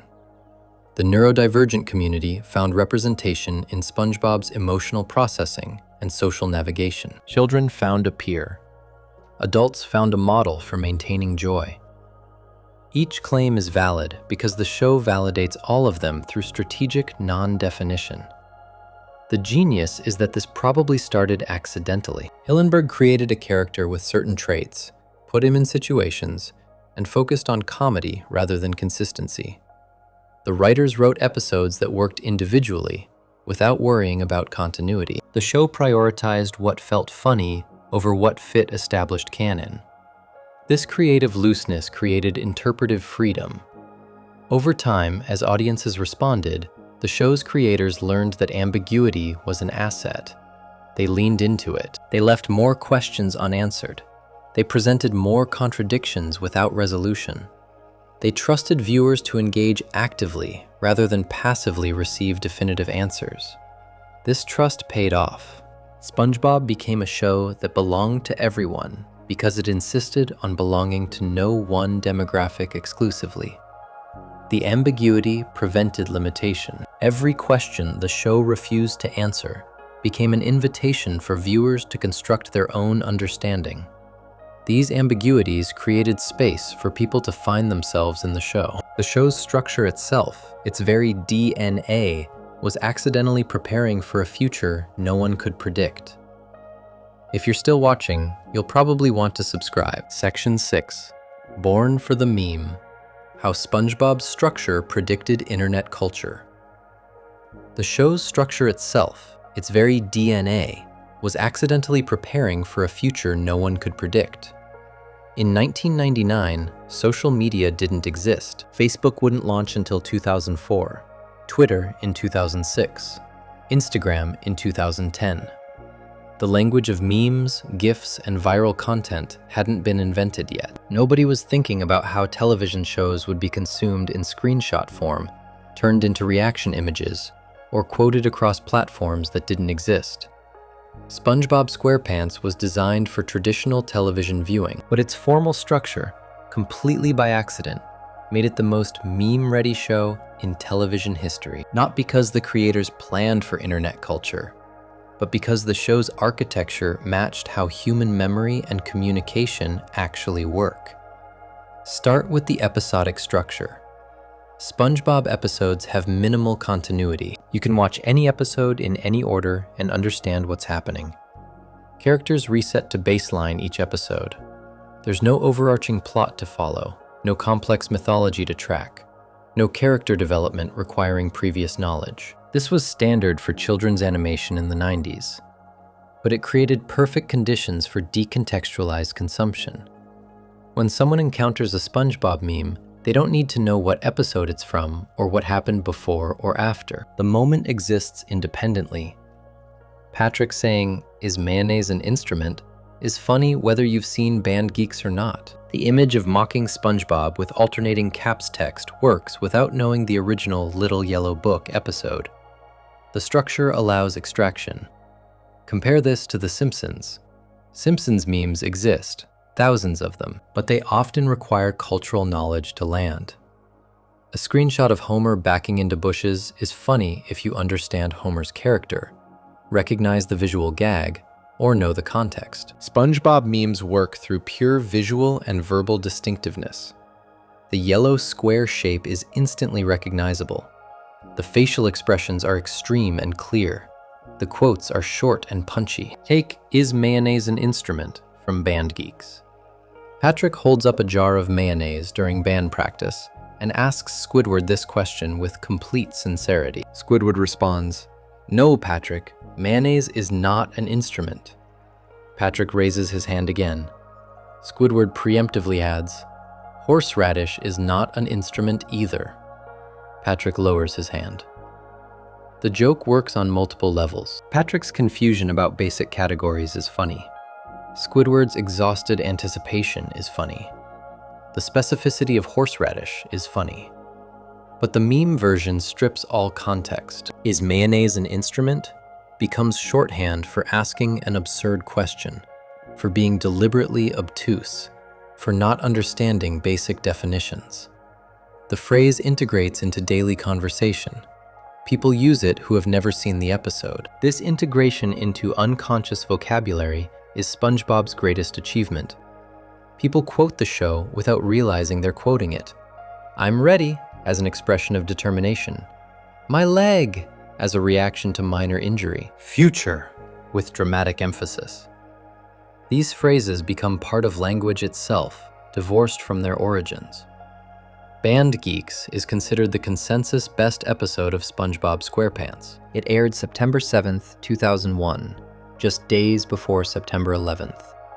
The episode follows Squidward attempting to form a marching band to perform at the Bubble Bowl and show up his rival, Squilliam Fancy Son. Everyone in Bikini Bottom joins the band, despite having zero musical talent. They're terrible. They fight. Squidward gives up. SpongeBob rallies everyone with a motivational speech. They practice in secret. At the Bubble Bowl, in front of a live-action audience of football fans, the band performs Sweet Victory perfectly. Squidward conducts emotionally as pyrotechnics explode. Squilliam faints from shock. The episode ends with Squidward jumping in triumph, frozen mid-air. The episode is infinitely quotable. "Is mayonnaise an instrument? These claws ain't just for attracting mates. Bring it on, old man. Big, meaty claws. You took my one chance at happiness and crushed it." Every scene contains memorable lines. The visual gags are distinct. The emotional arc is satisfying. The musical climax is genuinely triumphant. Band Geeks demonstrates why SpongeBob became meme dominant. The episode can be consumed as a complete story, with beginning, middle, and end, or it can be consumed as a series of discrete moments, each funny independently. The structure supports both viewing modes. Traditional television viewing and fragmented internet consumption work equally well. The visual distinctiveness matters enormously. SpongeBob's square yellow body is geometrically simple and immediately recognizable. You can reduce him to a few lines and colors and still know it's him. His facial expressions are extreme. When he's happy, his eyes become huge and sparkle. When he's sad, he cries literal waterfalls. When he's confused, his face contorts into abstract shapes. These expressions work as reaction images because they communicate emotion clearly. The mocking SpongeBob meme demonstrates this perfectly. The meme uses a still from Little Yellow Book, where SpongeBob acts like a chicken. His posture is hunched, his mouth open, his expressions stupid. Someone added alternating caps text to mock someone's statement. The format exploded because the image perfectly captures the tone of mocking repetition. The visual and the text work together. You don't need to know SpongeBob acts like a chicken when he sees plaid. The image communicates everything. Caveman SpongeBob, also called Primitive Sponge or SpongeGar, comes from the episode SB-129, where Squidward time travels to prehistoric Bikini Bottom. SpongeBob and Patrick are cavemen. The image shows SpongeBob with a confused, slightly aggressive expression covered in dirt. The meme represents reverting to primitive instincts, acting on base impulses, or not understanding modern concepts. Again, the image works without episode knowledge. I'ma head out uses a screenshot of SpongeBob standing up from Patrick's house, saying, "I'm gonna head out." The image captures the exact moment of deciding to leave a situation. The meme represents social exhaustion, recognizing it's time to go, or abandoning something that's become unpleasant. The visual of SpongeBob awkwardly standing, combined with the dialect spelling of "ait ama," creates perfect meme grammar. The show created memes before we had language for memes. In the early 2000s, before meme meant internet joke, SpongeBob moments circulated as cultural references. People quoted, "I'm ready," and "F is for friends who do stuff together," and "the lid," without calling them memes. The cultural mechanism existed before the terminology. SpongeBob trained viewers in meme logic before platforms existed to spread memes. The emotional universality of moments explains why SpongeBob memes apply to any situation. Every episode contains moments of extreme emotion. SpongeBob crying floods, Patrick looking stupid, Squidward suffering, Mr. Krabs being greedy. These emotions are archetypal and instantly recognizable. When you need to express overwhelming sadness, you use crying SpongeBob. When you need to express confusion, you use Patrick. When you need to express cynical suffering, you use Squidward. This emotional range creates a complete reaction image library. SpongeBob contains every human emotion in exaggerated, visually clear form. Happiness, sadness, anger, confusion, excitement, boredom, fear, confidence, embarrassment, pride. The show gives you tools to communicate any feeling through images. This is why r/Bikini Bottom Twitter has over 4.2 million members. It's essentially an emotional vocabulary database. The subreddit demonstrates how SpongeBob became internet infrastructure. People post memes using SpongeBob to comment on current events, personal situations, political developments, relationship dynamics. The show provides templates. The users fill them with contemporary meaning. The same screenshot can be used for infinite contexts because the emotions are universal, while the specific applications change. Even bad episodes became meme content. Later seasons of SpongeBob are widely considered inferior to the first 3 seasons. The animation is cleaner, the jokes more obvious, the emotional depth shallower. But these bad episodes still generate memes. The failure becomes content. People mock the bad animation choices, the weird plot decisions, the character Flanderization. The show's decline became part of its meme ecosystem. This is unique. Most shows lose cultural relevance when quality declines. SpongeBob maintained relevance through transformation. The good early episodes became nostalgic touchstones. The bad later episodes became ironic reference points. Both feed the meme machine. The show can't lose because every aspect of it, good or bad, becomes content. Compare this to The Simpsons. Simpsons memes exist and are popular, but they're more niche. They require more cultural context. A Simpsons screenshot often references a specific parody, cultural moment, or character quirk that needs explanation. Steamed hams is funny if you know the scene. SpongeBob memes work through pure visual and emotional communication. The bright colors, simple shapes, and extreme expressions carry meaning without backstory. The quotability factor extends beyond intentional catchphrases. SpongeBob didn't deliberately create catchphrases the way some shows do. The phrases emerged organically from character and situation. "I'm ready" is how SpongeBob expresses enthusiasm. "Is mayonnaise an instrument?" is how Patrick expresses confusion. "My leg" is a background gag that became legendary through repetition. These weren't marketing decisions. They were character moments that audiences latched onto because they felt authentic. The show functions as predictive text for internet communication. Before Twitter trained us to think in short, punchy statements, SpongeBob was already doing it. Before Instagram taught us to communicate through images, SpongeBob provided visually distinctive moments.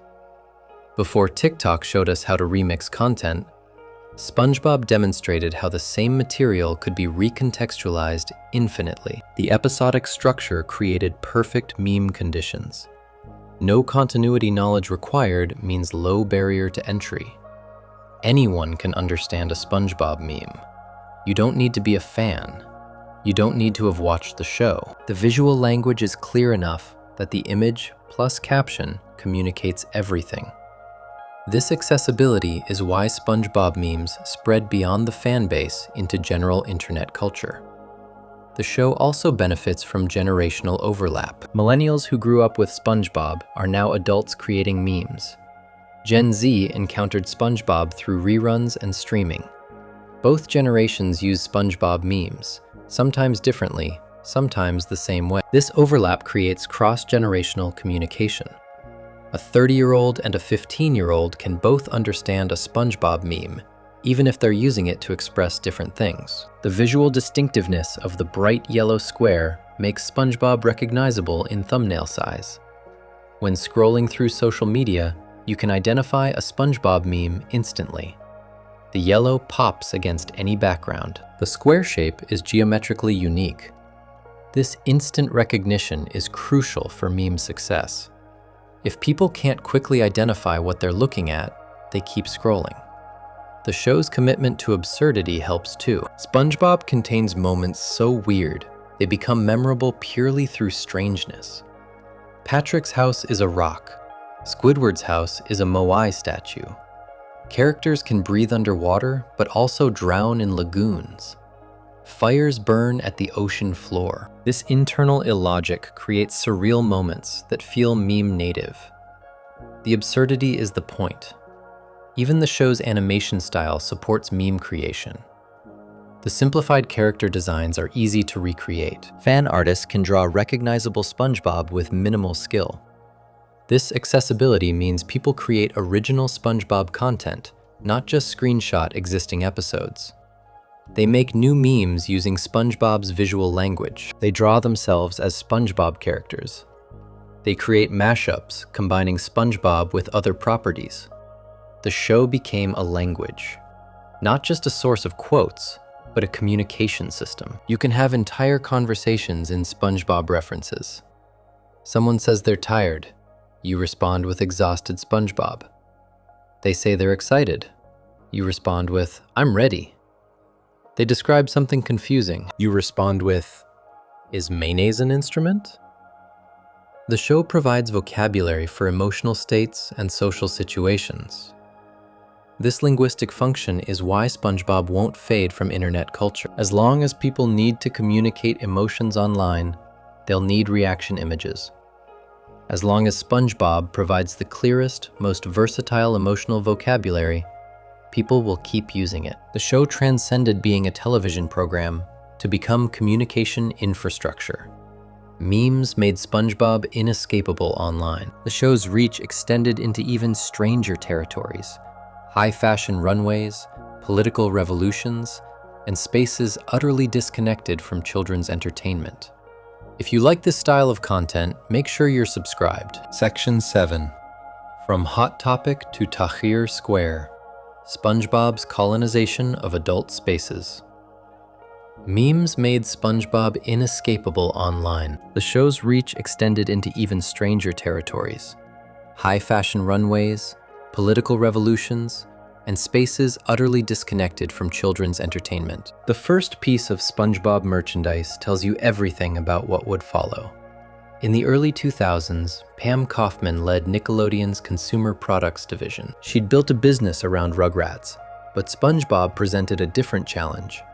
The show was gaining popularity, viewers wanted merchandise, and Kaufman had to decide, where do you sell a talking sponge? The conventional answer was obvious: Target, Walmart, toy stores. Places parents shop for children. Kid-friendly retailers with colorful displays and cartoon branding. This was the Rugrats playbook. This was how children's television merchandise worked. Kaufman chose Hot Topic. Hot Topic in the early 2000s was a mall store selling goth and alternative merchandise. Band t-shirts, dark clothing, punk accessories, emo fashion. The demographic was teenagers and young adults, people who aggressively define themselves against mainstream children's culture. Selling SpongeBob merchandise at Hot Topic made zero conventional sense. The product was a bright yellow t-shirt with SpongeBob's face on it. Simple, direct, visually loud. It went to Hot Topic first, deliberately, strategically. Kaufman had noticed something in the viewership data. Co-viewing numbers between parents and children were extremely high. Adults were watching SpongeBob with their kids and enjoying it independently. The show had cross-generational appeal that transcended typical children's programming. Launching at Hot Topic signaled that SpongeBob was cool for adults. Targeting the alternative crowd before the mainstream crowd meant building adult credibility first. By the time kids who watched SpongeBob as children became teenagers, the show already had cultural cachet in teen spaces. This was genius marketing disguised as counterintuitive risk-taking. The strategy worked beyond anyone's expectations. The yellow SpongeBob shirt became iconic. You could wear it ironically or earnestly. You could signal childhood nostalgia or pure absurdist humor. The garment communicated multiple things simultaneously, depending on who wore it and how they styled it. This multiplicity of meaning was crucial. Fashion designers started noticing. In 2013, Pharrell Williams collaborated with Nickelodeon for a SpongeBob X ice cream capsule collection. Pharrell is a Grammy-winning musician, producer, and fashion icon. His decision to work with SpongeBob legitimized the character in high fashion spaces. The collection featured bright colors, playful designs, and SpongeBob imagery integrated into streetwear aesthetics. The collaboration opened floodgates. In 2014, designer Jeremy Scott debuted his Moschino collection at Milan Fashion Week. The collection referenced SpongeBob alongside McDonald's, Budweiser, and Hershey's. Models walked the runway wearing SpongeBob prints, treating a children's cartoon character as equivalent to classic American brands and pop art iconography. Fashion critics discussed it seriously. Vogue covered it. SpongeBob had arrived at the highest levels of haute couture. The fashion collaborations multiplied. Vans released SpongeBob sneakers in 2018, featuring different characters on different shoe models. Nike followed in 2019 with a full SpongeBob collection, including sneakers and athletic wear. Puma joined in 2023. Supreme, the streetwear brand that defined hypebeast culture, released SpongeBob racing jackets and shirts. Cactus Plant Flea Market partnered with Uniqlo for another collection. Stella McCartney created SpongeBob kidswear. These collaborations weren't cheap licensed products for children. They were expensive, limited edition fashion items marketed to adults with disposable income and cultural capital. Owning SpongeBob Supreme, or SpongeBob Nike, signaled awareness of internet culture, nostalgia, and ironic appreciation for absurdity. The merchandise became social currency in specific subcultures. Marc Jacobs, one of the most influential American fashion designers, got a SpongeBob tattoo on his right arm in 2008. He explained that he'd been working with artist Richard Prince on a Louis Vuitton collaboration. Prince had created a series of paintings featuring SpongeBob. They discussed the artistic value of SpongeBob as a cartoon. Jacobs liked it, so he got the tattoo. "It's funny," he said, as though that justified permanent body art of a children's television character. This casual integration of SpongeBob into high culture happened across domains. The United States Postal Service released SpongeBob stamps. The USPS, a government institution, officially recognized SpongeBob as culturally significant enough for commemorative postage. Toyota created a SpongeBob-themed Highlander concept vehicle in 2014, unveiled at a San Diego Padres baseball game as part of SpongeBob Day. The vehicle toured 7 U.S. locations. Madame Tussauds Wax Museum in New York City unveiled a SpongeBob wax sculpture in 2009. This was the first fictional character ever featured at the museum. Previously, only real people received wax figures. SpongeBob broke that precedent. The museum positioned a children's cartoon character alongside presidents, celebrities, and historical figures. Scientists named a mushroom species after SpongeBob, Spongiforma squarepantsii, described in the journal Mycologia in 2011, was named because its hymenium, when viewed under scanning electron microscopy, resembles a seafloor covered with tube sponges, reminiscent of SpongeBob's home. The scientists note that Mycologia's editors initially rejected the name as too frivolous, but the authors insisted we could name it whatever we liked. Academic biology officially recognized SpongeBob. Build-A-Bear released a SpongeBob collection in 2013, allowing people to create custom SpongeBob plush toys. Simmons Jewelry Company released a $75,000 diamond SpongeBob pendant in 2009. $75,000 for a SpongeBob necklace. The product existed, which means someone believed a market existed for luxury SpongeBob jewelry.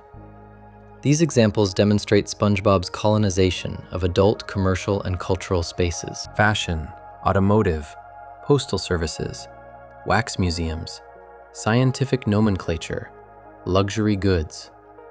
Spaces with zero connection to children's entertainment. SpongeBob infiltrated them all. The strangest infiltration happened in Egypt. During the 2011 Egyptian Revolution, centered in Cairo's Tahrir Square, SpongeBob appeared everywhere. Protesters sold SpongeBob merchandise on the streets. Vendors offered SpongeBob printed on hijabs, boxer shorts, t-shirts, hats, bags. SpongeBob's face covered the revolution. American students Andrew Lieber and Elizabeth Jacquet, studying in Egypt during the revolution, created a Tumblr project called SpongeBob on the Nile. They documented every appearance of SpongeBob they encountered, attempting to understand why this specific American cartoon character became the visual symbol of post-revolution Egypt. The phenomenon wasn't limited to Cairo. It spread across the country. SpongeBob was everywhere. Sharif El-Keshta, writing in the independent monthly paper Midan Masr, addressed the phenomenon in an essay about Egypt's incoherent political state. He wrote, "Why isn't he at least holding a Molotov cocktail or raising a fist?" The question captured the absurdity. SpongeBob, the eternally optimistic children's character, became the visual language for revolution, political upheaval, and social transformation. The phenomenon spread to Libya. A photograph circulated of a Libyan rebel celebrating the revolution while wearing a full SpongeBob costume. The image is surreal. A person in a war zone celebrating the overthrow of a dictator, dressed as a cartoon character. The juxtaposition seems impossible, yet it happened. Nobody planned this. Nickelodeon didn't market SpongeBob to Egyptian revolutionaries. Steven Hillenburg didn't design the character for political protest. The appropriation happened organically because SpongeBob's visual language, his bright optimism, his resistance to cynicism, meant something to people in contexts completely divorced from the show's original purpose. This raises uncomfortable questions about cultural ownership. When does a cultural artifact stop belonging to its creator? Who decides what SpongeBob means? Hillenburg created a character about an optimistic fry cook in a pineapple. Egyptian vendors created a symbol of post-revolutionary commerce and cultural identity. Both are SpongeBob. Which is the real one? The answer is both and neither. SpongeBob became public property through cultural saturation. The character exists in the show as Hillenburg created him. The character also exists in internet memes, high fashion, political protests, and luxury jewelry. These SpongeBobs are simultaneous and contradictory. The show can't control what people do with the imagery once it enters circulation. This loss of control is both SpongeBob's greatest success and its most complicated legacy. The character's universality comes from its availability for reinterpretation. Anyone can claim SpongeBob. Fashion designers, revolutionaries, meme creators, children, adults, everyone. This democratic access creates unprecedented cultural penetration. The commercial collaborations demonstrate this tension. Pharrell Williams using SpongeBob elevates the character into streetwear culture. Moschino using SpongeBob integrates the character into high fashion discourse. These collaborations treat SpongeBob as raw material for cultural production, the same way pop artists used Campbell's soup cans or Marilyn Monroe photographs. Marc Jacobs' tattoo and his explanation reveal the mechanism. Richard Prince painting SpongeBob transforms the character into contemporary art. Jacob's getting the tattoo transforms the character into personal identity. The chain of appropriation and recontextualization moves SpongeBob further from his origins while expanding his cultural presence. The scientific naming of Spongiforma squarepantsy shows how deeply SpongeBob penetrated collective consciousness. Scientists creating new taxonomic classifications think in SpongeBob references. The character becomes part of how we understand and categorize the natural world. This is cultural dominance at a cellular level. The Egypt phenomenon remains the most fascinating and troubling example. SpongeBob became the visual language of post-revolutionary commercialism. Street vendors needed imagery that was recognizable, non-political, cheerful, and available. SpongeBob checked every box. The character's optimism felt appropriate for a moment of supposed national rebirth.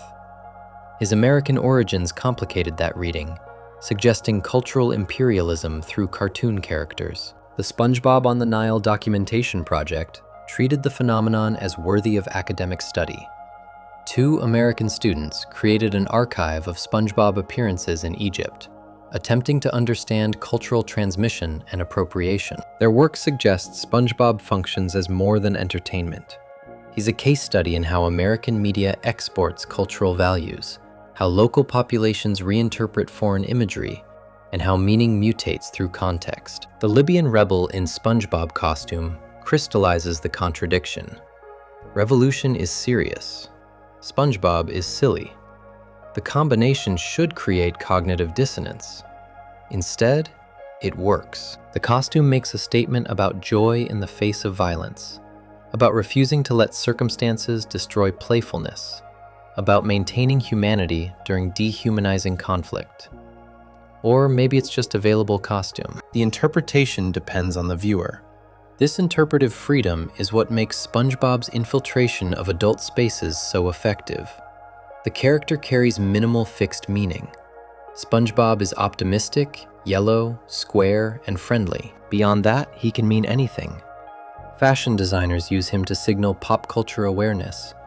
Revolutionaries use him to signal commercial accessibility. Scientists use him to signal approachability. Everyone uses him differently, and all uses are valid, because the source material supports infinite interpretations. The commercial success of luxury SpongeBob merchandise proves that adults will pay significant money for cartoon imagery. The $75,000 diamond pendant isn't a joke. It's a luxury good using SpongeBob as design element. The purchaser likely appreciates the absurdity of spending that amount on a cartoon character. The absurdity is the appeal. You buy it because it's ridiculous, because it signals wealth and humor simultaneously, because it's a conversation piece that announces you don't take yourself seriously, despite having $75,000 for jewelry. These adult space infiltrations reveal that SpongeBob succeeded by having no natural habitat. The show was too weird for pure children's programming, too sincere for pure adult satire, too commercial for pure art, too artistic for pure commerce. This homelessness made SpongeBob adaptable. He could go anywhere because he belonged nowhere specifically. The Hot Topic strategy started. Placing SpongeBob in alternative teen culture instead of children's retail signaled that the character could migrate between demographics. Once that migration started, it never stopped. SpongeBob moved from Hot Topic to high fashion to luxury goods to political revolution to scientific nomenclature. Each migration expanded his cultural territory. These unexpected colonizations raise an uncomfortable question about the relationship between commercial success and authentic cultural value. At what point does commercial success begin destroying the very authenticity that made something valuable? The answer lies in what happened after the movie. Section 8, the movie divide, when the creator left and everything shifted.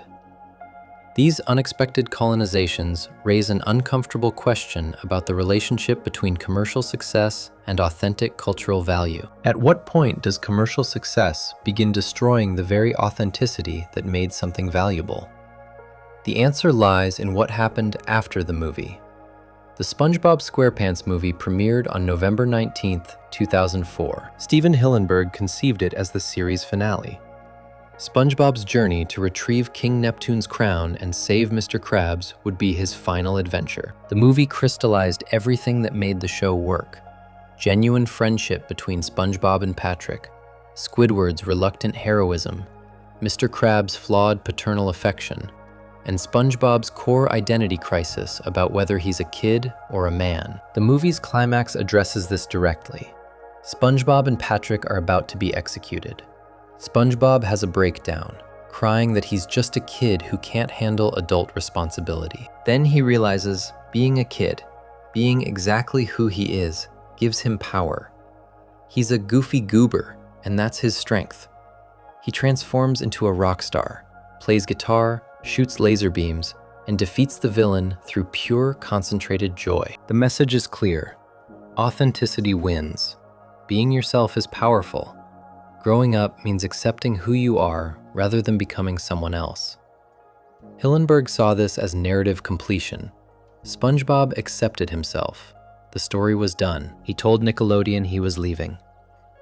The show had run from May 1st, 1999 to November 19th, 2004. 5.5 years, 3 seasons of peak creativity, a theatrical film that grossed over $140 million worldwide. A perfect arc. Nickelodeon said no. The show was too valuable. The merchandise sold too well. The ratings were too high. The brand had too much potential. Nickelodeon wanted more episodes, more seasons, indefinite continuation. Hillenburg had creative control through the movie, but that control didn't extend to forcing the show's cancellation. He could leave. The show would continue without him. Paul Tibbitt took over as showrunner for season 4. Tibbitt had worked on SpongeBob since the beginning, serving as writer, storyboard artist, and eventually creative director. He knew the show intimately, understood its mechanics, and had Hillenburg's trust. If anyone could continue SpongeBob successfully, it was Tibbitt. The transition should have been smooth. It was anything but smooth.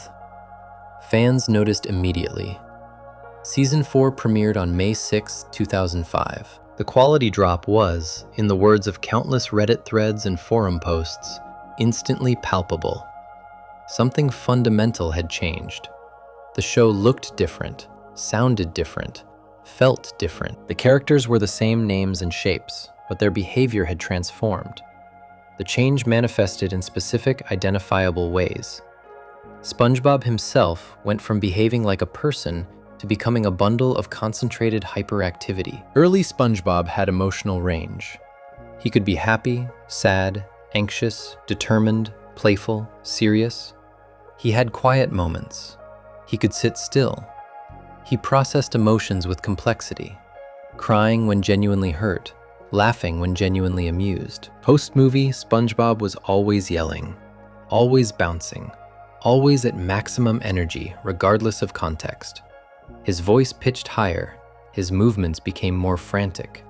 He stopped having emotional depth and became a delivery system for loud enthusiasm. The character who once had genuine vulnerability became a screaming cartoon child.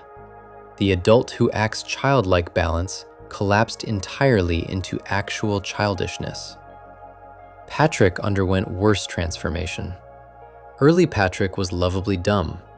He asked simple questions, gave terrible advice with complete confidence, and operated on his own logic that was wrong but internally consistent. His stupidity was innocent.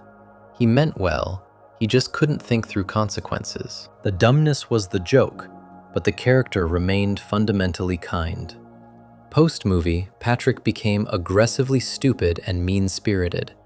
He went from not understanding things to actively destroying things through weaponized ignorance. He became cruel to SpongeBob, dismissive of others, and selfish in ways that weren't funny because they lacked the innocent quality that made his earlier dumbness endearing.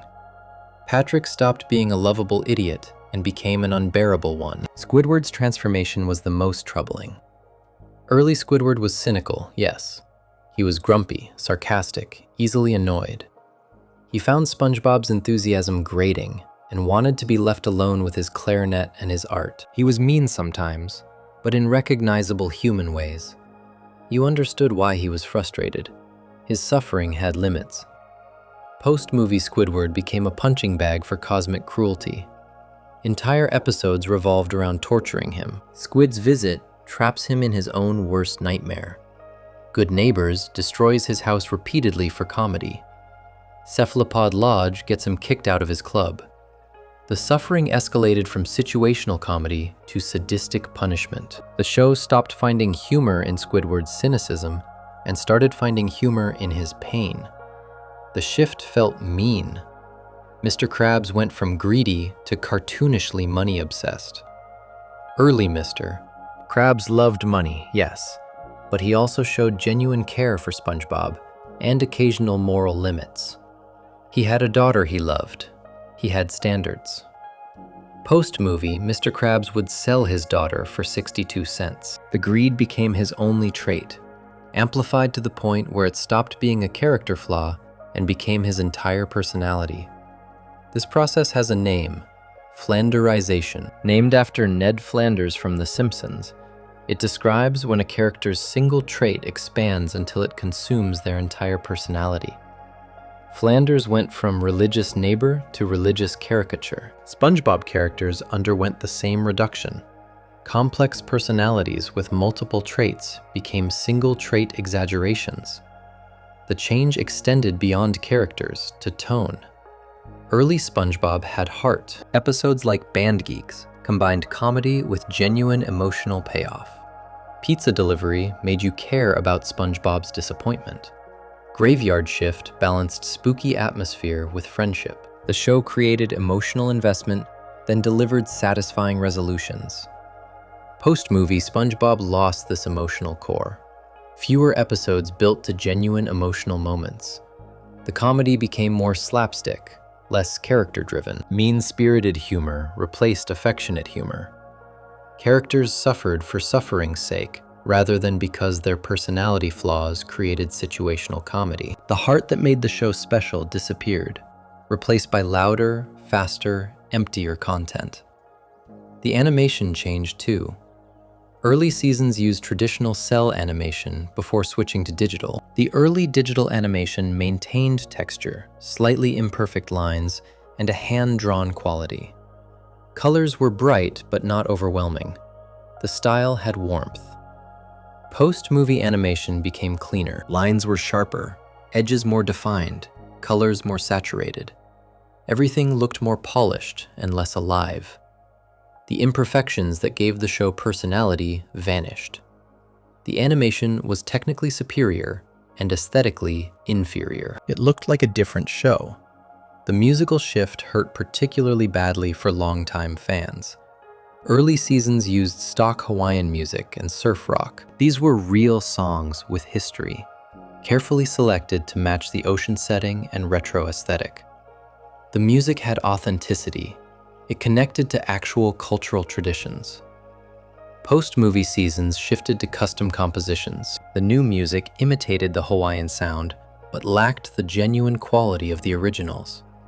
The shift from curated real music to produced fake music mirrored the broader loss of authenticity. The show was imitating itself rather than drawing from real creative inspiration.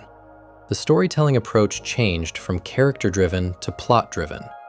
Early episodes started with characters and built situations around their personalities. SpongeBob wants to prove he's a good fry cook, so he gets an impossible test. Patrick wants to help SpongeBob, so he gives terrible advice that works. Squidward wants to impress his rival, so he forms a band. The plots emerged from who the characters were. Post-movie episodes started with plots and forced characters into them. The writers wanted a story about SpongeBob and Patrick getting lost, so they made the characters behave in ways that would get them lost, regardless of whether that matched their established personalities. The characters served the plot rather than driving it. There are counter-arguments. Some fans defend later seasons, claiming the quality criticisms stem from nostalgia bias. They argue that watching SpongeBob as children creates idealized memories that later seasons can't match, regardless of objective quality. They point to episodes from seasons 4 through 9 that are genuinely good, arguing the show maintained quality even if it changed style. Some technical arguments exist too. The saturated colors might be original scans, while the better colors of early seasons might be artifacts of poor DVD transfers.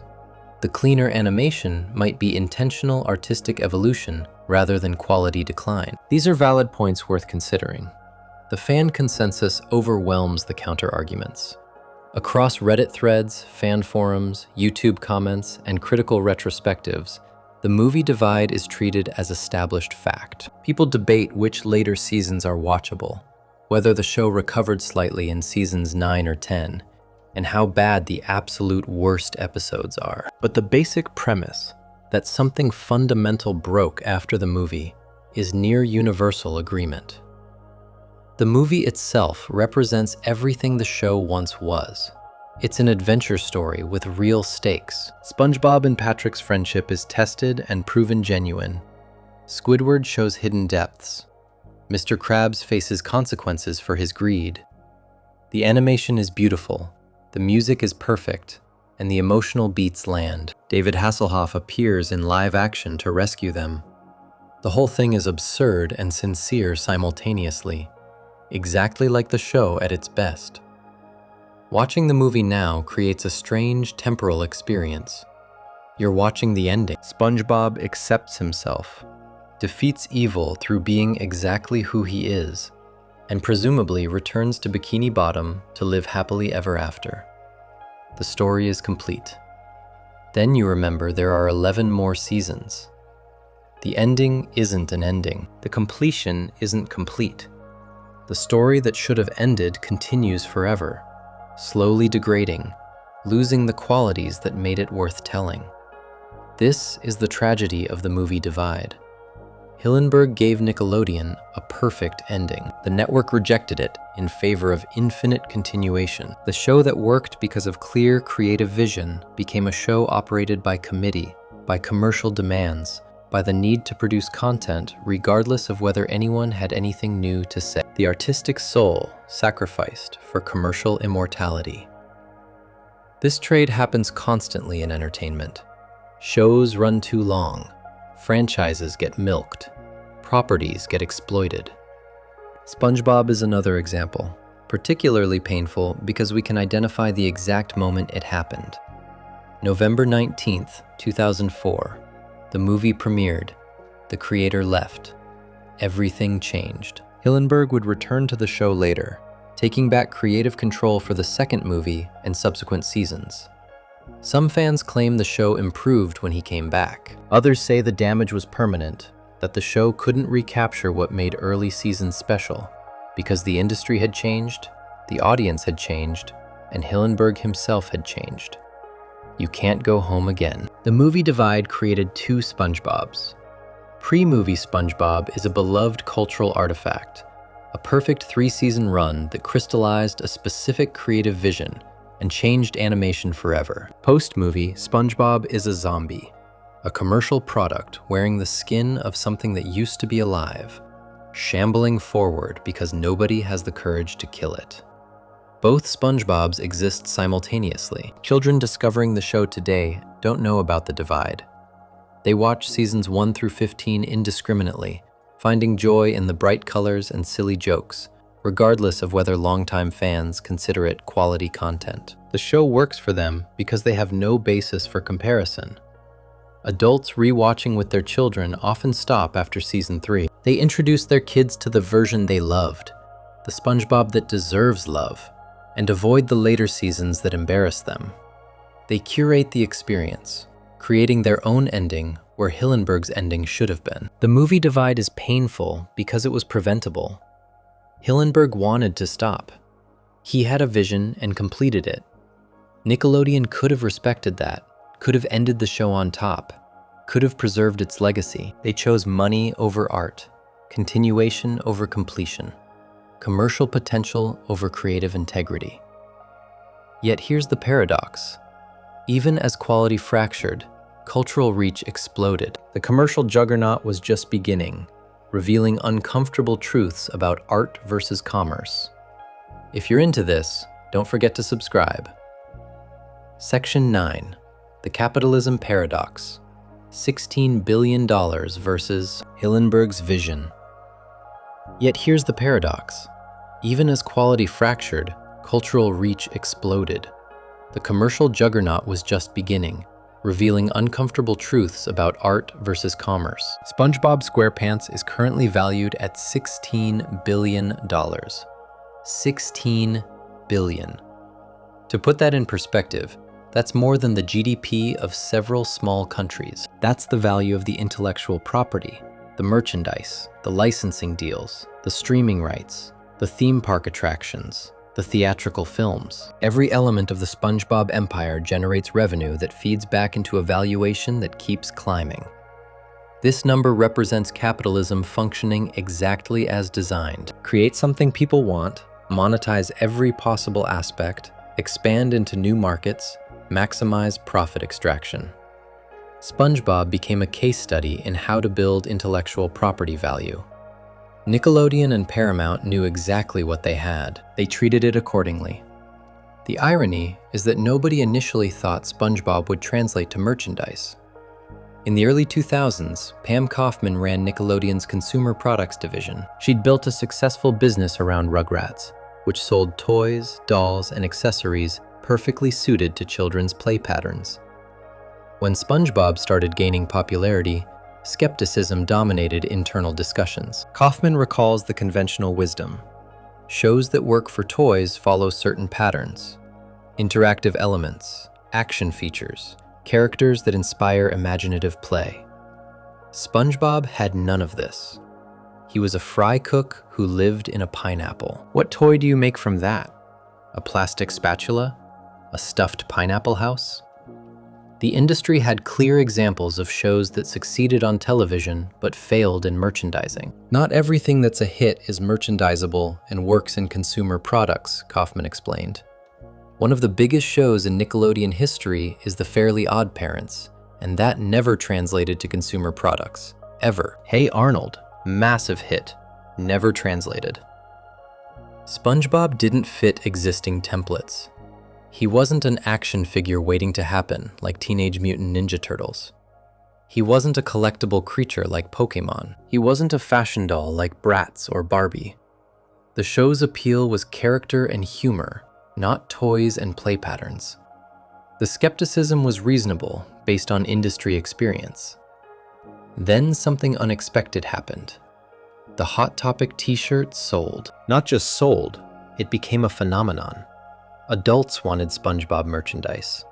Parents who watched with their kids wanted SpongeBob stuff for themselves. The cross-generational appeal that made the show successful on television translated to merchandise in ways nobody predicted. In 2002, the breakthrough arrived. SpongeBob dolls sold 75,000 per week. For context, that was faster than Tickle Me Elmo dolls sold at their peak. Tickle Me Elmo was the toy phenomenon of the 90s. The must-have item that caused shopping riots. SpongeBob was outselling it. The merchandising skepticism evaporated instantly. The floodgates opened. SpongeBob appeared on everything. Lunchboxes, backpacks, video games, clothing, bedding, toys, decorations, food products, school supplies. The character's simple design made him easy to reproduce across formats. The bright yellow color made him instantly visible on shelves. The cross-generational appeal meant products could target children, teenagers, and adults simultaneously. Hillenburg watched this commercialization with mixed feelings. He'd created SpongeBob from genuine creative passion, drawing on his marine biology background and love of animation.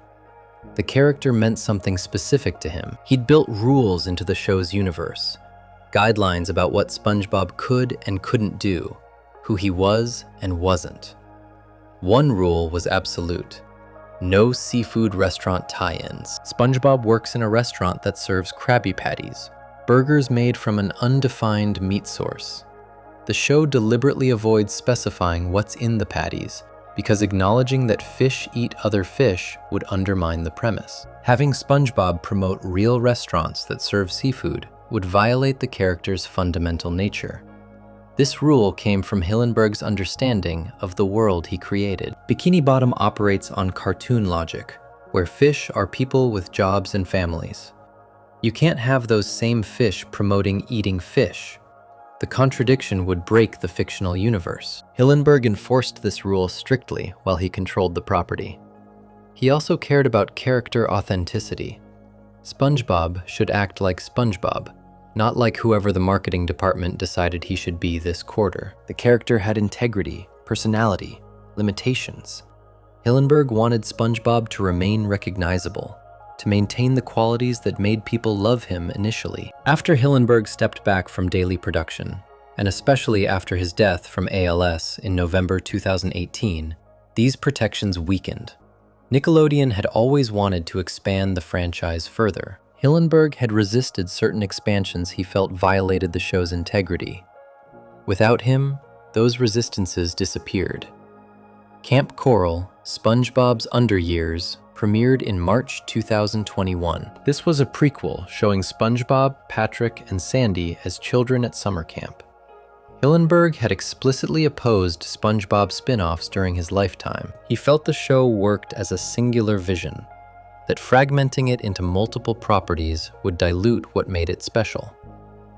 Nickelodeon made Camp Coral anyway. Then came The Patrick Star Show in July 2021, a spin-off focused entirely on Patrick and his family. These expansions happened against the creator's stated wishes, because the creator was dead and couldn't enforce those wishes anymore.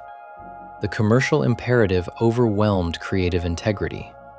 Nickelodeon's programming strategy also shifted. In the 2010s, the network became increasingly dependent on SpongeBob. Instead of developing new shows and building a diverse lineup, Nickelodeon just aired SpongeBob constantly. Hours and hours of SpongeBob reruns. The network became the SpongeBob channel, with occasional breaks for other content. This created what media critics call network decay. When a channel over-relies on one property to carry its entire schedule, it stagnates creatively. New shows struggle to find audiences because viewers tune in for the reliable comfort of the thing they already know. The network loses its ability to cultivate new hits because it's not giving them space to develop. Cartoon Network experienced identical decay with Teen Titans Go. The show became so dominant in Cartoon Network's schedule that the network essentially abandoned developing other content. Viewers complained about the same show airing 8 hours a day. The network didn't care because Teen Titans Go delivered reliable ratings and required no creative risk. SpongeBob became Nickelodeon's Teen Titans Go, the reliable ratings machine that justified creative stagnation. Why invest in new properties when you can just air SpongeBob forever? The commercial logic was sound. The artistic cost was devastating. The commercialization attracted opportunistic exploitation beyond Nickelodeon's control.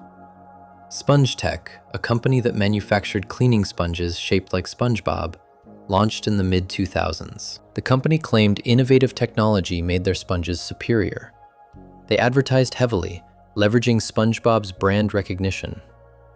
In 2010, SpongeTech collapsed. The company was involved in a massive fraud scandal, stock manipulation, and criminal charges. The SpongeBob-shaped sponges were the public face of a scheme to defraud investors. The character's reputation survived because people understood SpongeBob was licensed to the company, but the incident demonstrated how commercial exploitation could spiral into criminality. Here's the paradox at the heart of SpongeBob's commercial success. The show became valuable because of its authenticity. Hillenburg's genuine creative vision, his commitment to specific comedic and emotional tones, his refusal to pander or talk down to audiences. That authenticity resonated with viewers across demographics. They loved SpongeBob because it felt real, felt true to itself. That authenticity made SpongeBob commercially valuable. Networks wanted to air it, merchandise sold, licensing deals multiplied. The commercial value attracted investment, expansion, exploitation. The expansion required compromise. You can't maintain absolute creative integrity while also licensing the character to hundreds of manufacturers, making thousands of products. The commercial logic demands flexibility, adaptation, willingness to stretch the brand. The flexibility destroyed the authenticity. The show that succeeded because it refused to compromise became a show defined by compromise. Post-movie SpongeBob wasn't created from passionate creative vision. It was created to fill time slots, to generate merchandise opportunities, to keep the brand alive and profitable. This cycle plays out constantly in capitalism. Authentic art attracts audiences. Audiences attract commercial interest. Commercial interest demands expansion. Expansion requires compromising the authenticity that attracted audiences initially. The thing that worked gets destroyed by attempts to maximize profit from the thing that worked. Yet SpongeBob's continued success complicates this narrative. The show maintained cultural relevance despite quality decline. People kept watching. New children discovered it. Memes multiplied. Merchandise sold. The brand value increased even as longtime fans complained about degraded quality. The show currently maintains over 100 million viewers per quarter. That's across all seasons, all demographics, all platforms. Children watching for the first time don't care about the movie divide. They see bright colors, silly jokes, familiar characters. They enjoy it the same way previous generations enjoyed it, without critical frameworks about authenticity and creative integrity. This raises a troubling question. Is degraded cultural presence better than no presence? If Hillenburg had gotten his way, SpongeBob would have ended in 2004 with the movie. 3 perfect seasons, 1 perfect film, artistic integrity intact. The show would exist as a complete work, a masterpiece of early 2000s animation. Instead, we have 15+ seasons of varying quality, a brand valued at $16 billion, merchandise everywhere, and cultural omnipresence that will likely outlive everyone currently alive. The art was compromised. The reach was maximized. Is that trade worthwhile? Different stakeholders answer differently. Hillenburg would probably say no. Artistic integrity matters more than commercial success. Nickelodeon executives would say yes. More content reaching more people is better than limited content reaching fewer people. Fans are split. Some wish the show had ended when quality peaked. Others appreciate having more content, even if it's not as good. Children experiencing SpongeBob now have no framework for this debate. They just enjoy the show. The degraded quality is invisible to them because they have no comparison point. SpongeBob is SpongeBob. They love it. They buy merchandise. They watch religiously. The commercial machine works exactly as designed. The capitalism paradox is that commercialization both preserves and destroys. Without commercial success, SpongeBob might have been forgotten, lost to time like countless other 90s cartoons. With commercial success, SpongeBob achieved immortality at the cost of its soul. The show exists forever, degraded and compromised, generating revenue that justifies its continued existence despite having nothing new to say. This is late capitalism's relationship to art. Art created from passion becomes commercially successful. Commercial success demands infinite expansion. Infinite expansion kills the passion that created value initially. The dead husk continues generating revenue because brand recognition and nostalgic affection outlive actual quality. SpongeBob is both victim and beneficiary of this system. The show Hillenburg created is gone, killed by its own success. The brand named SpongeBob SquarePants thrives, supported by that success. Both truths coexist. The show you loved ended in 2004. The show you complain about will continue indefinitely. Welcome to capitalism. Yet for all the commercial exploitation, SpongeBob's impact on the animation industry itself might be its most enduring legacy, one that literally saved an entire art form. Section 10. The bridge that saved two-dimensional animation. SpongeBob's animation industry impact. Yet for all the commercial exploitation, SpongeBob's impact on the animation industry itself might be its most enduring legacy, one that literally saved an entire art form. Jason Donati, an award-winning animator and teaching professor of design at Northeastern University, makes a bold claim about SpongeBob SquarePants. Full stop. Everything goes three-dimensional if it weren't for SpongeBob. This isn't hyperbole, it's historical analysis based on industry economics and creative trends. To understand what Donati means, you need to understand the animation landscape of the mid to late 90s. Toy Story premiered in 1995. Pixar's first feature film was entirely computer-generated, a technological revolution that proved three-dimensional animation could work at feature length for mainstream audiences. The film grossed $373 million worldwide. It won a Special Achievement Academy Award. It changed everything. Hollywood immediately understood the implications. Three-dimensional animation looked futuristic, cutting-edge, technologically impressive. Studios could market it as innovation. More importantly, three-dimensional animation had economic advantages. Once you built a character model, you could reuse it infinitely. You could manipulate camera angles without redrawing scenes. You could generate environments procedurally. The technology promised efficiency. Disney, the animation powerhouse that had dominated feature animation for decades through traditional two-dimensional techniques, began shifting resources to three-dimensional production. Pixar became Disney's partner, then its acquisition. Other studios followed. DreamWorks Animation, founded in 1994, went all in on three-dimensional animation with Ants and Shrek. By the early 2000s, the trend was clear. Three-dimensional animation was the future. Two-dimensional animation was the past. Studios began closing their two-dimensional animation departments. Disney shuttered its two-dimensional feature animation division in 2004 after Home on the Range failed commercially. Animators trained in traditional techniques faced unemployment as the industry shifted to computer-generated imagery. Television animation followed the same trend. Three-dimensional shows began appearing on children's programming blocks. The economic logic was the same as feature films. Build models once, reuse forever. The initial investment was higher, but long-term costs dropped. For networks planning hundreds of episodes, the math favored three-dimensional production. Then there was SpongeBob SquarePants. Premiering in 1999, SpongeBob was aggressively two-dimensional.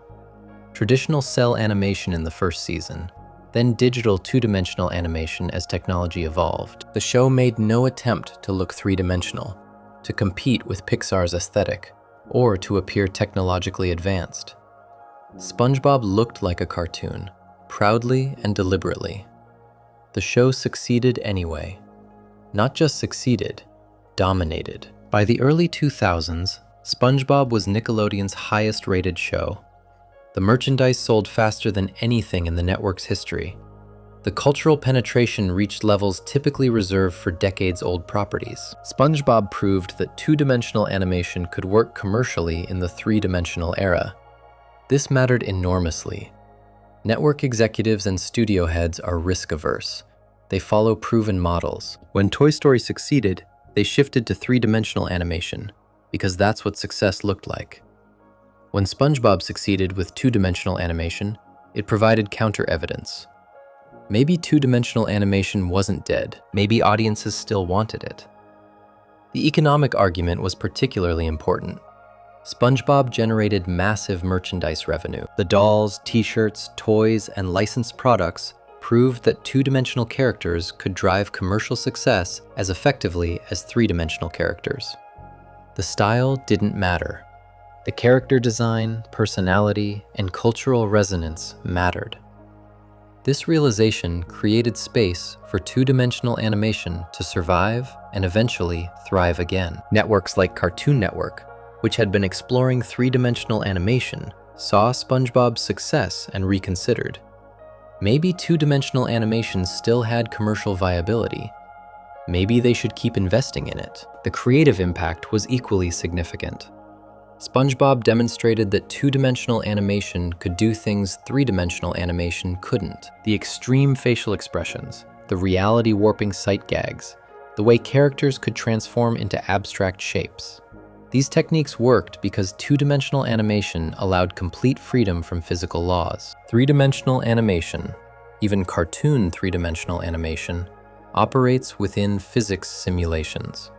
Characters have weight, gravity, momentum. You can exaggerate these properties, but you can't ignore them entirely. Two-dimensional animation has no such limitations. A character can flatten into a pancake, stretch into infinity, or become a completely different shape frame by frame. SpongeBob used this freedom constantly. SpongeBob's body absorbs damage like a sponge, then returns to normal. Patrick's head detaches and rolls away. Squidward's face distorts into nightmare shapes during the realistic close-ups. These visual gags defined the show's comedy and demonstrated what two-dimensional animation could do that three-dimensional couldn't. The SpongeBob aesthetic, bright colors, exaggerated expressions, character-driven design, became a template for later shows. Adventure Time, which premiered in 2010, clearly draws from SpongeBob's visual language. The bright colors, the surreal humor, the way emotions manifest physically, the commitment to absurdist logic. Adventure Time creator Pendleton Ward has acknowledged SpongeBob's influence. Regular Show, also premiering in 2010, took SpongeBob's workplace comedy dynamic and added slacker culture and 80s nostalgia. The show follows two friends with a boring job who encounter surreal situations. The DNA connection to SpongeBob is obvious. Mordecai and Rigby work at a park the way SpongeBob works at the Krusty Krab. The mundane setting becomes a launch pad for bizarre adventures. Steven Universe, premiering in 2013, represents the emotional depth side of SpongeBob's influence. Creator Rebecca Sugar worked on Adventure Time before creating Steven Universe. The show combines bright, two-dimensional animation with genuine emotional stakes, LGBTQ+ representation, and character-driven storytelling. These elements all existed in SpongeBob, though less explicitly. Rick and Morty, premiering in 2013, shows SpongeBob's influence on adult animation. The show uses two-dimensional animation for extreme visual gags, existential comedy, and emotional moments hidden beneath cynical humor. Justin Roiland and Dan Harmon built something that works for adults, using techniques SpongeBob established for children. These shows, and dozens of others from the 2010 Cartoon Network renaissance, exist because SpongeBob proved two-dimensional animation remained commercially and creatively viable. Without SpongeBob's success, network executives wouldn't have greenlit these projects. They would have insisted on three-dimensional animation, or wouldn't have funded animated projects at all. The training ground aspect matters too. Many animators who worked on SpongeBob during its early seasons went on to create their own influential shows. The show taught a generation of animators how two-dimensional television animation worked, what techniques created comedy, how to structure episodes for maximum impact. That knowledge spread through the industry as those animators moved to other projects. SpongeBob also preserved traditional animation principles that were being lost as studios shifted to three-dimensional production. The principles of squash and stretch, anticipation, staging, timing. These techniques were developed for two-dimensional animation, but apply to all animation. SpongeBob kept them alive and visible at a moment when they risked being forgotten. The economic argument extended beyond merchandise to production costs. SpongeBob proved that two-dimensional animation could be produced efficiently at television budgets while maintaining quality. The show's production pipeline, from premise writers to storyboard directors to final animation, became a model for other studios. You could make two-dimensional animation work financially if you structured production intelligently. Compare SpongeBob's survival to shows that didn't make it. Rocko's Modern Life ended in 1996, before the three-dimensional revolution fully took hold, but during the transition period. The show was critically acclaimed, had a devoted fan base, and influenced later animators including Steven Hillenburg. It still got canceled after 4 seasons. Angry Beavers, another Nickelodeon show from the same era, ran from 1997 to 2001. The show had quality animation, good writing, and memorable characters. It ended after 4 seasons, never achieving the cultural penetration or commercial success that would have justified continuation. Both shows existed in the wrong moment. Too early to benefit from SpongeBob proving two-dimensional viability, too committed to two-dimensional animation to pivot to three-dimensional when that became the trend. They were casualties of industry transition. SpongeBob survived because it hit at exactly the right moment and succeeded at exactly the right scale. The show premiered in 1999, early enough to establish itself before three-dimensional animation dominated, but late enough to benefit from digital tools. The success was large enough to be undeniable, forcing executives to acknowledge that two-dimensional animation could still work. The counterfactual is worth considering. What if SpongeBob had failed? What if audiences rejected the two-dimensional style as old-fashioned? What if merchandise hadn't sold? The industry would have taken SpongeBob's failure as confirmation that two-dimensional animation was finished. Networks would have shifted entirely to three-dimensional production by 2005. Adventure Time doesn't exist in that timeline. Regular Show doesn't exist. Steven Universe doesn't exist. Rick and Morty exists, but probably as a three-dimensional show with compromised visual gags. The entire Cartoon Network renaissance of the 2010s doesn't happen because the network never invests in two-dimensional animation. This might sound dramatic, but industry decisions are path-dependent. Once studios commit to a direction, reversing course is difficult. If two-dimensional television animation had died in the early 2000s, reviving it would have required someone to take enormous financial risk on an untested approach. Nobody takes those risks. Established methods win. SpongeBob prevented that death. The show was successful enough, commercial enough, culturally significant enough to prove two-dimensional animation could survive and thrive. It became the bridge connecting 90s animation traditions to 2010s animation innovation. Without that bridge, the tradition would have collapsed. The impact extends beyond television to feature animation. Disney's Princess and the Frog in 2009 was a return to two-dimensional feature animation after the studio had abandoned it. The film was partially justified by pointing to SpongeBob's continued success. If two-dimensional worked for television, maybe it could work for features. The film didn't succeed commercially the way Disney hoped, and the studio returned to three-dimensional animation. But the attempt mattered. SpongeBob had created enough doubt about two-dimensional animation's death that Disney was willing to try again. Today, two-dimensional animation exists as a viable production method alongside three-dimensional animation. Studios choose based on project needs rather than assuming three-dimensional is superior. That flexibility exists because SpongeBob proved both methods could work commercially. The show's legacy is in the animation that exists because SpongeBob existed first.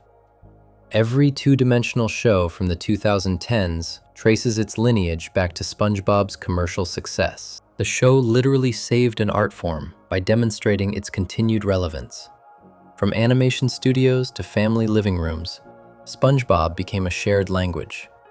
What happens when that shared language encounters new generations? The answer reveals why SpongeBob will never truly end. By the way, a quick subscribe goes a long way if you like this content. Now, continuing. Section 11, The Generational Curve. Why SpongeBob will outlive us all.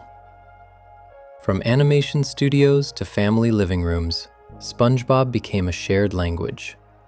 What happens when that shared language encounters new generations? The answer reveals why SpongeBob will never truly end. There's a moment happening in living rooms across America right now. A millennial parent, someone who watched SpongeBob as a child in the early 2000s, sits on a couch with their own child. The child is 5, maybe 6. They've discovered SpongeBob through streaming. The parent recognizes the episode immediately. They watched it 20 years ago.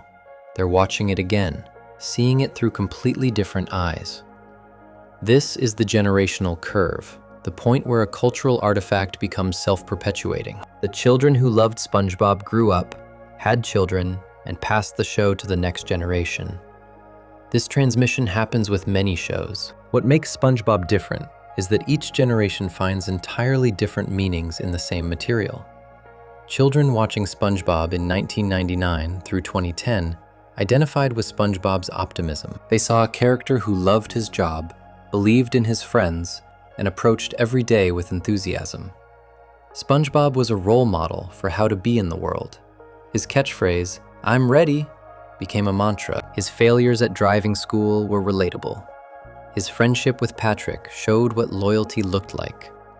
These same children, as teenagers in the 2000s and 2010s, shifted to ironic appreciation. SpongeBob became funny because it was earnest in an ironic age. Quoting the show became a way to signal cultural literacy and nostalgia. The meme culture began. Is mayonnaise an instrument? Spread across early social media. SpongeBob was no longer just a show you watched. It was a reference library for communication. As young adults in the 2010s and 2020s, these viewers had a disturbing realization. They'd become Squidward. The character they found annoying as children now reflected their own experience. Working service jobs, dealing with annoying coworkers, feeling trapped in circumstances they didn't choose, wanting to pursue art while being forced to make money. Squidward was no longer the antagonist, he was the protagonist. Now, as parents in the 2020s, they're sharing SpongeBob with their children and experiencing emotional nostalgia. They remember watching these episodes as kids. They remember what the show meant to them. They see their children experiencing the same joy, the same laughter, the same attachment to characters. The show becomes a bridge between generations, a shared experience that transcends time. Gen Z encountered SpongeBob differently than millennials. For millennials, SpongeBob was appointment television. You watched when it aired, you waited for reruns, you traded VHS tapes or DVDs. The scarcity created value. For Gen Z, SpongeBob was always available through streaming. You could watch any episode anytime. The abundance created different relationship dynamics. Gen Z uses SpongeBob memes differently than millennials. Millennials quote episodes nostalgically, celebrating shared childhood memories. Gen Z uses SpongeBob as a pure communication tool, divorced from nostalgia. The images and phrases mean things independent of episode context. The generational difference isn't in what show they reference, it's in how and why they reference it. Gen Alpha, children born after 2010, encounters SpongeBob in yet another context. They find it on streaming platforms, alongside hundreds of other shows. They have no concept of scheduled television, of waiting for episodes, of episodes being scarce. SpongeBob exists in infinite supply. Their relationship to the show will be different from both millennials and Gen Z, shaped by algorithmic recommendations and endless content libraries. The character identification evolution follows predictable life stages. At age 8, you identify with SpongeBob. His enthusiasm, his optimism, his belief that anything is possible. You want to be like him. At age 16, you identify with Patrick, the freedom of not caring, the appeal of ignorance, the rebellion against trying too hard. You envy his simplicity. At age 25, you identify with Squidward. The burnout sets in. You've worked retail or food service or customer support. You've dealt with people who don't appreciate your talent. You've realized that enthusiasm doesn't pay rent. You understand Squidward's cynicism as self-protection rather than meanness. At age 35, you identify with Mr. Krabs. The financial anxiety becomes real. You have bills, responsibilities, maybe children. You understand the desperation to make money, the fear of poverty, the calculation of every expense.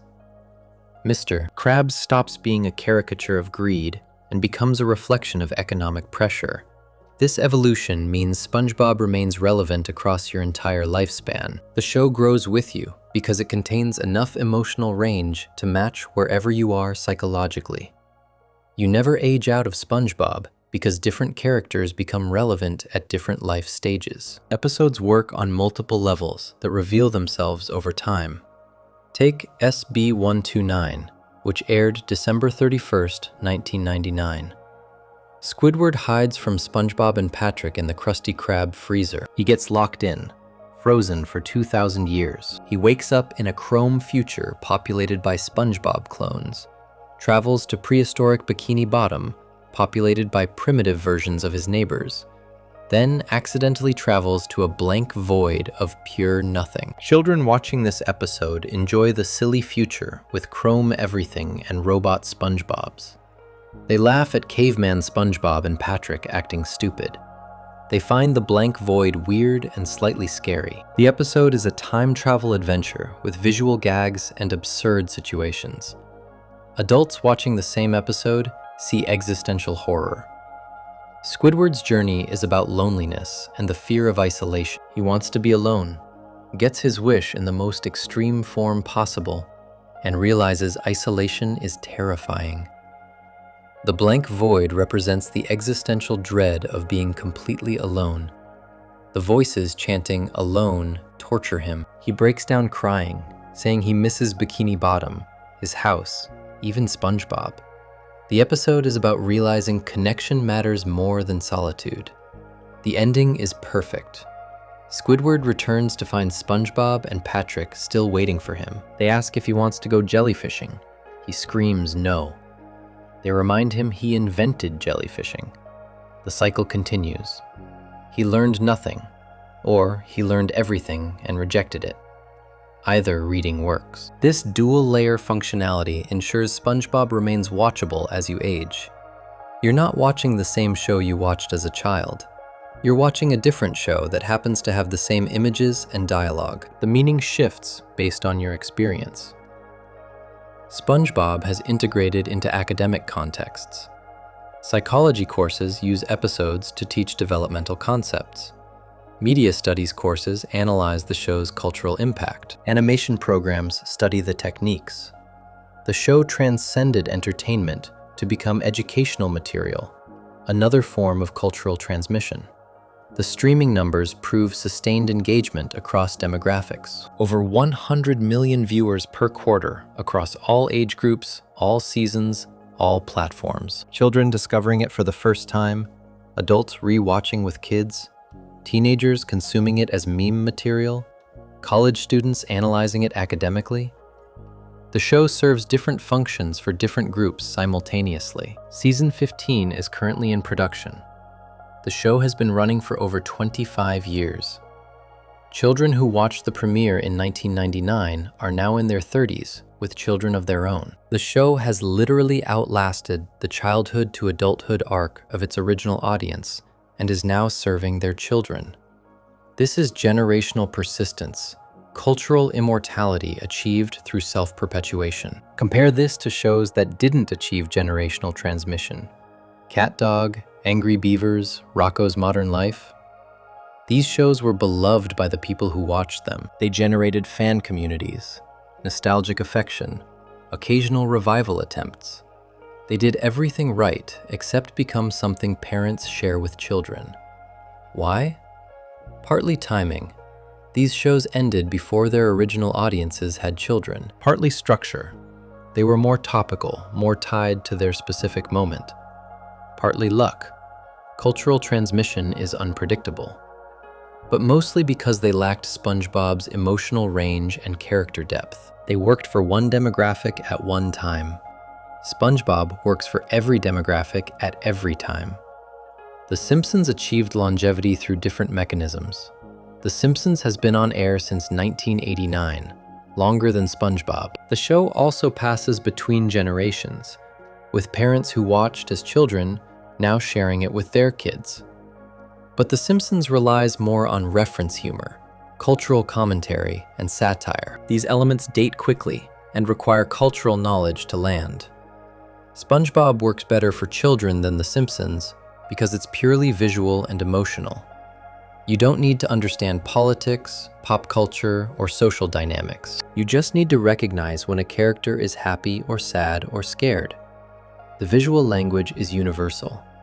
A 5-year-old in America and a 5-year-old in Japan can both understand SpongeBob's facial expressions. This accessibility ensures SpongeBob can be discovered by new generations indefinitely. The show requires zero cultural context. You don't need to know anything about American society, 90s animation trends, or children's television history. You just watch bright colors, funny shapes, and characters experiencing emotions. The barrier to entry is non-existent. The generational curve creates a feedback loop. Millennials share SpongeBob with their children because they loved it as children. Those children will grow up loving SpongeBob and share it with their children. Gen Alpha will become millennial parents in 20 years and continue the transmission. As long as this loop persists, SpongeBob persists. The show also benefits from being complete at any entry point. You can start watching SpongeBob at any season, any episode, any moment. The episodic structure means no continuity knowledge required. This makes generational transmission easier. Parents don't need to explain elaborate backstories. They just put on an episode. The streaming era amplifies this. Children can access the entire SpongeBob library instantly. They can watch episodes in any order, rewatch favorites infinitely, discover the show at their own pace. The technology facilitates discovery and transmission in ways that weren't possible during scheduled television. SpongeBob achieved something rare in entertainment: true cultural immortality. The show will outlive everyone currently alive because the transmission mechanism is self-sustaining. Each generation discovers it, loves it, and passes it to the next generation. The cycle continues indefinitely unless something catastrophic breaks the chain. What could break it? A complete shift in media consumption, where streaming video becomes obsolete. Cultural catastrophe that disrupts generational transmission entirely. A hypothetical future where animation itself becomes outdated. These seem unlikely. More probable is that SpongeBob continues indefinitely, always present, always relevant, always finding new audiences. The show exists in a permanent present tense. It doesn't matter when you discover SpongeBob. The show is always contemporary because it addresses universal emotional experiences through timeless visual storytelling. The chrome future of SB129 will never arrive because SpongeBob exists outside normal time. Across all these generations, across all these viewing contexts, across all these interpretations, one character emerged as the unexpected hero, the figure who captured modern anxiety better than any prestige drama. Section 12, Squidward and the Millennial Condition, when the cynic became the hero. Across all these generations, across all these viewing contexts, across all these interpretations, one character emerged as the unexpected hero, the figure who captured modern anxiety better than any prestige drama. Somewhere in the early 2010s, a shift happened in how people talked about SpongeBob SquarePants. A meme began circulating. "I've become Squidward." The phrasing was consistent across platforms. The active verb become suggested transformation, metamorphosis, a change that happened to you rather than a perspective you chose. The meme captured something true about aging. When you watch SpongeBob as a child, Squidward is the antagonist. He's the mean neighbor who won't let SpongeBob have fun. He yells, he complains, he's always in a bad mood. Children see him as the obstacle to joy, the adult who refuses to play. When you watch SpongeBob as an adult, Squidward is you. The recognition arrives suddenly and completely. You're working a job you hate for money that barely covers rent. You're exhausted by people who demand emotional labor you can't afford to give. You just want to be left alone to pursue your interests. The world keeps interrupting with noise and obligations. You've become the mean neighbor because survival requires protecting what little peace you can find. Squidward Tentacles is a frustrated artist trapped in retail. He plays clarinet badly and passionately. He paints self-portraits nobody wants. He dreams of being recognized as a cultured sophisticate, an artist worthy of respect. He works as a cashier at the Krusty Krab, a fast food restaurant, making minimum wage, taking orders from customers who ignore him and a boss who exploits him. Artist Unknown demonstrates this tragedy perfectly. Squidward volunteers to teach an art class at the Adult Learning Center, imagining himself as a professor shaping minds. Only one student shows up, SpongeBob. Squidward tries to teach circles, and SpongeBob accidentally creates perfect art through methods that violate every rule Squidward knows. When SpongeBob draws a circle, he first draws a realistic human head, then erases details until only a perfect circle remains. When SpongeBob sculptures, he taps marble once and creates a perfect replica of Michelangelo's David. SpongeBob has natural talent, the thing Squidward desperately wants and will never possess. SpongeBob also lacks interest in art. He just wants to make Squidward happy. A famous art collector arrives, sees SpongeBob's sculpture, and prepares to make the artist immortal with fame and fortune. Squidward claims credit. The sculpture breaks. The collector asks Squidward to create another. Squidward can't. He finds SpongeBob at the dump, brings him back, tries to recreate the magic. SpongeBob has lost his accidental genius. He can only follow rules now. He creates garbage. Squidward has a breakdown. He destroys the classroom in rage, smashing marble, squeezing paint tubes, eating art supplies. He storms out. The collector returns, sees that Squidward accidentally created a masterpiece during his breakdown by smashing marble together. The janitor gets credit. Squidward missed his moment of genius because he was too consumed by failure to notice success. This episode captures the frustrated artist experience perfectly. You have passion without talent. Someone with talent lacks your passion. You get one chance at recognition and miss it through circumstances beyond your control. The universe ignores your dreams. It gives success to people who want it less and denies it to people who need it more. Squidward lives between SpongeBob and Patrick, physically and metaphorically. His house sits between theirs. SpongeBob represents relentless joy, the refusal to be discouraged, optimism that borders on delusion. Patrick represents blissful ignorance, contentment through empty-headedness, freedom from anxiety through stupidity. Squidward has neither option. He's too aware to be ignorant, too bitter to be joyful. He's stuck between two forms of happiness he can't access. This spatial arrangement becomes psychological torture. Every time Squidward tries to relax, SpongeBob and Patrick interrupt.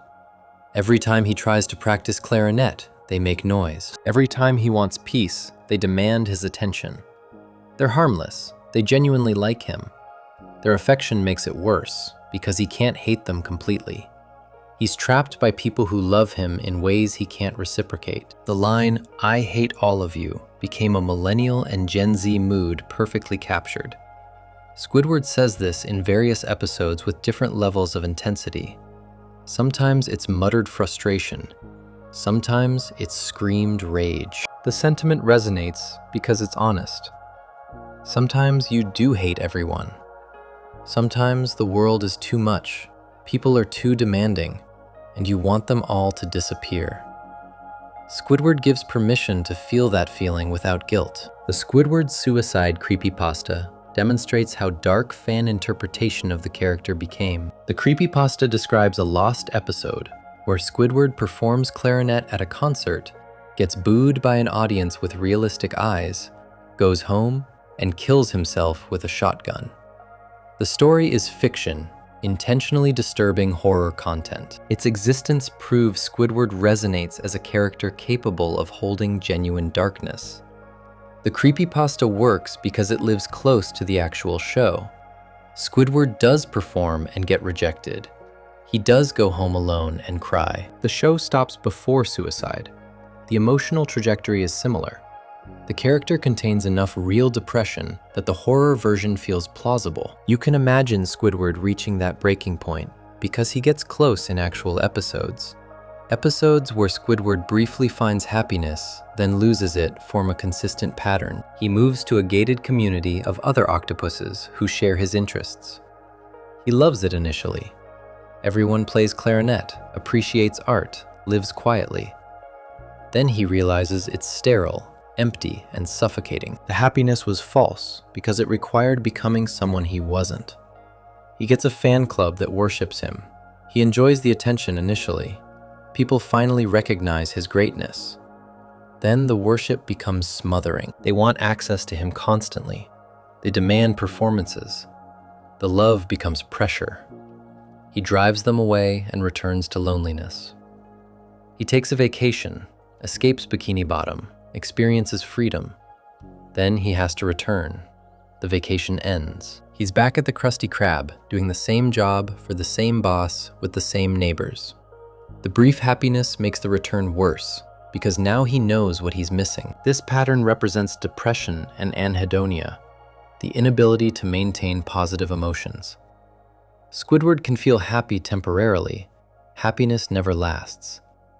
Either external circumstances destroy it, or internal dissatisfaction ruins it. He can't sustain joy because his default state is misery. This is clinical depression represented through cartoon logic. The socioeconomic reading of Squidward is particularly painful. He represents the working class stuck in capitalism with zero exits. He has education. The clarinet training implies years of practice and probably formal lessons. Education fails to translate to income. He works retail because that's what's available. He can't afford to quit. He can't afford to pursue art full-time.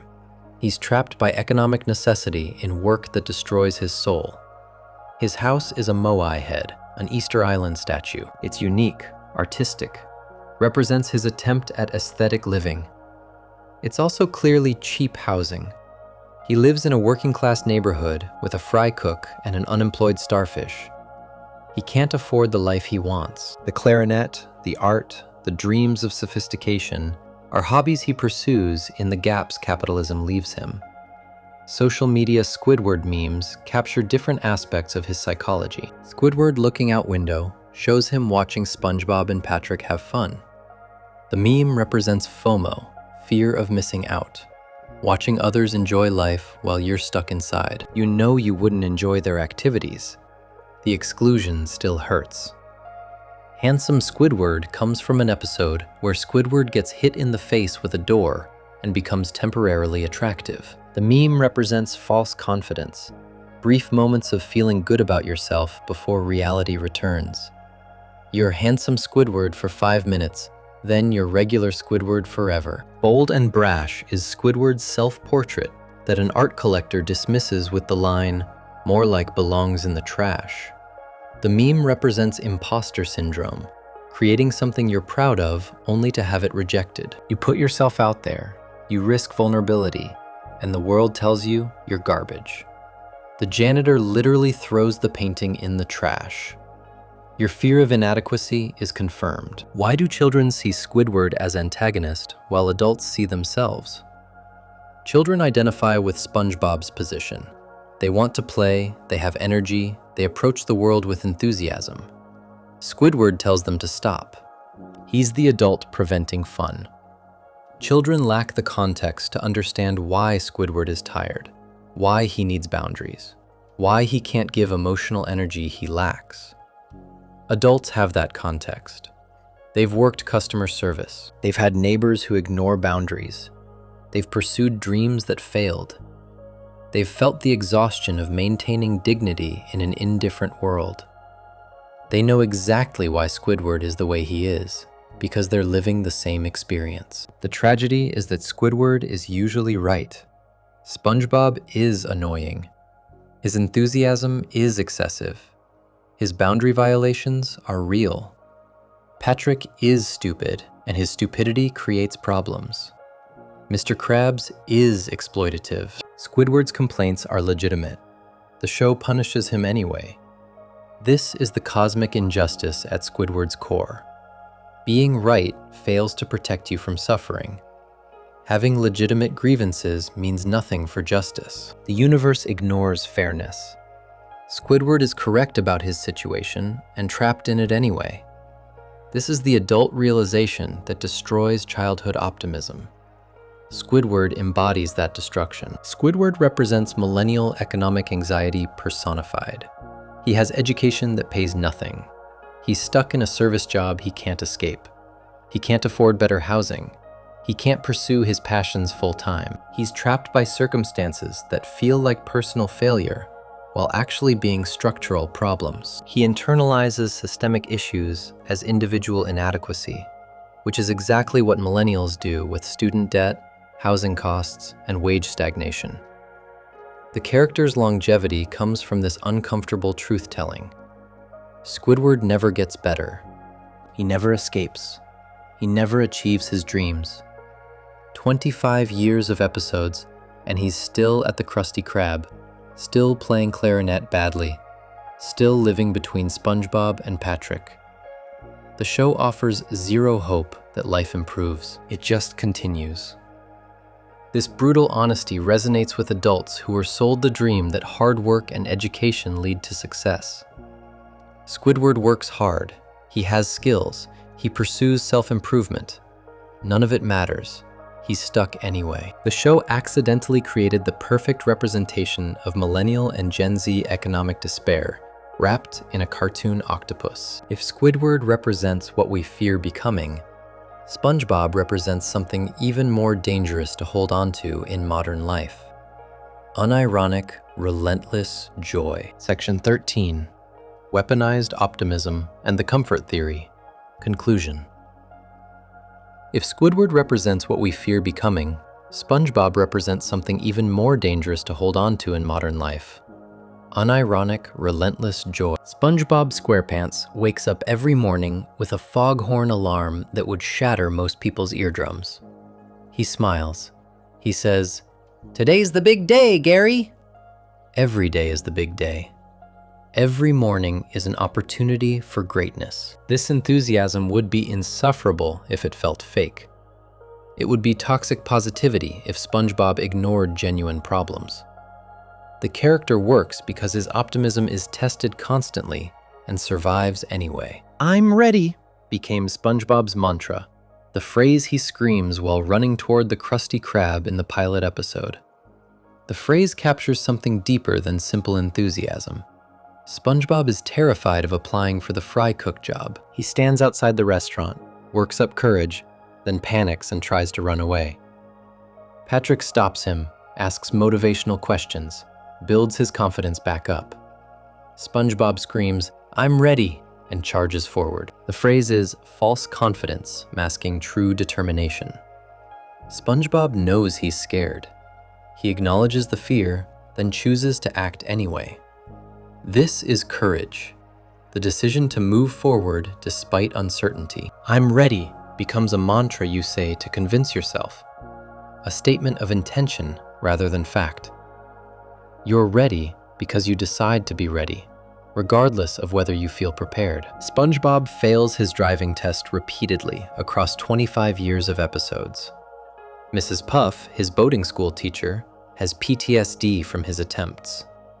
He crashes boats, destroys property, causes chaos.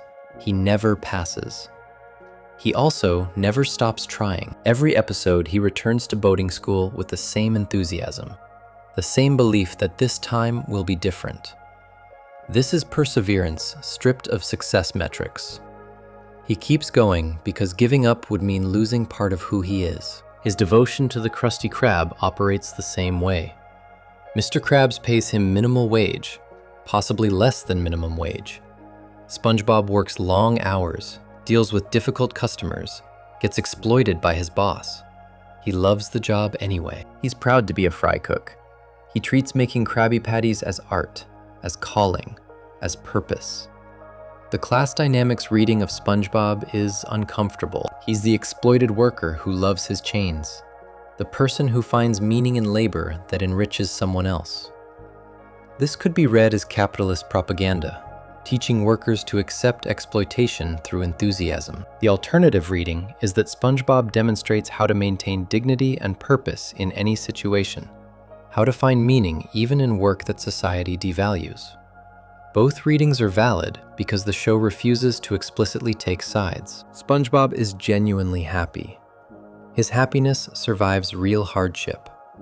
Whether that happiness is inspiring or concerning depends on your political framework and personal experience. SpongeBob embodies the naif archetype, the guileless innocent in a corrupt world. This character type appears across literature and film.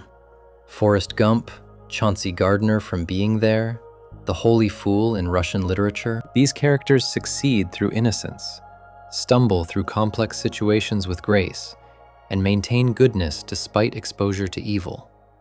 The naif works as character because they highlight corruption by contrast. When SpongeBob trusts people, their betrayals become more visible. When he approaches situations with kindness, others' cruelty stands out. His innocence is a mirror that shows how cynical everyone else has become. Barack Obama named SpongeBob as his favorite television character in 2007. A presidential candidate embracing a children's cartoon character could have seemed ridiculous. Obama used it to signal optimism, to align himself with hope and possibility. Political figures are drawn to SpongeBob's optimism because it represents an emotional stance people desperately want to believe in. During the 2008 economic crisis, SpongeBob imagery appeared in unexpected contexts. People used his face as avatars, quoted his catchphrases, shared clips. The show functioned as emotional refuge during financial collapse. During COVID-19, streaming numbers for SpongeBob spiked. People in lockdown, facing pandemic anxiety, turned to a yellow sponge for comfort. The anti-Bart Simpson comparison reveals what makes SpongeBob's optimism distinct. Bart Simpson represents rebellion, questioning authority, rejecting social norms. SpongeBob represents conscientiousness, following rules, believing in systems. Both are responses to the world. Bart says the world is broken, so break more things. SpongeBob says the world is broken, so fix what you can through kindness. Why does SpongeBob's positivity avoid feeling toxic? Because it's tested. He faces genuine adversity. People are mean to him.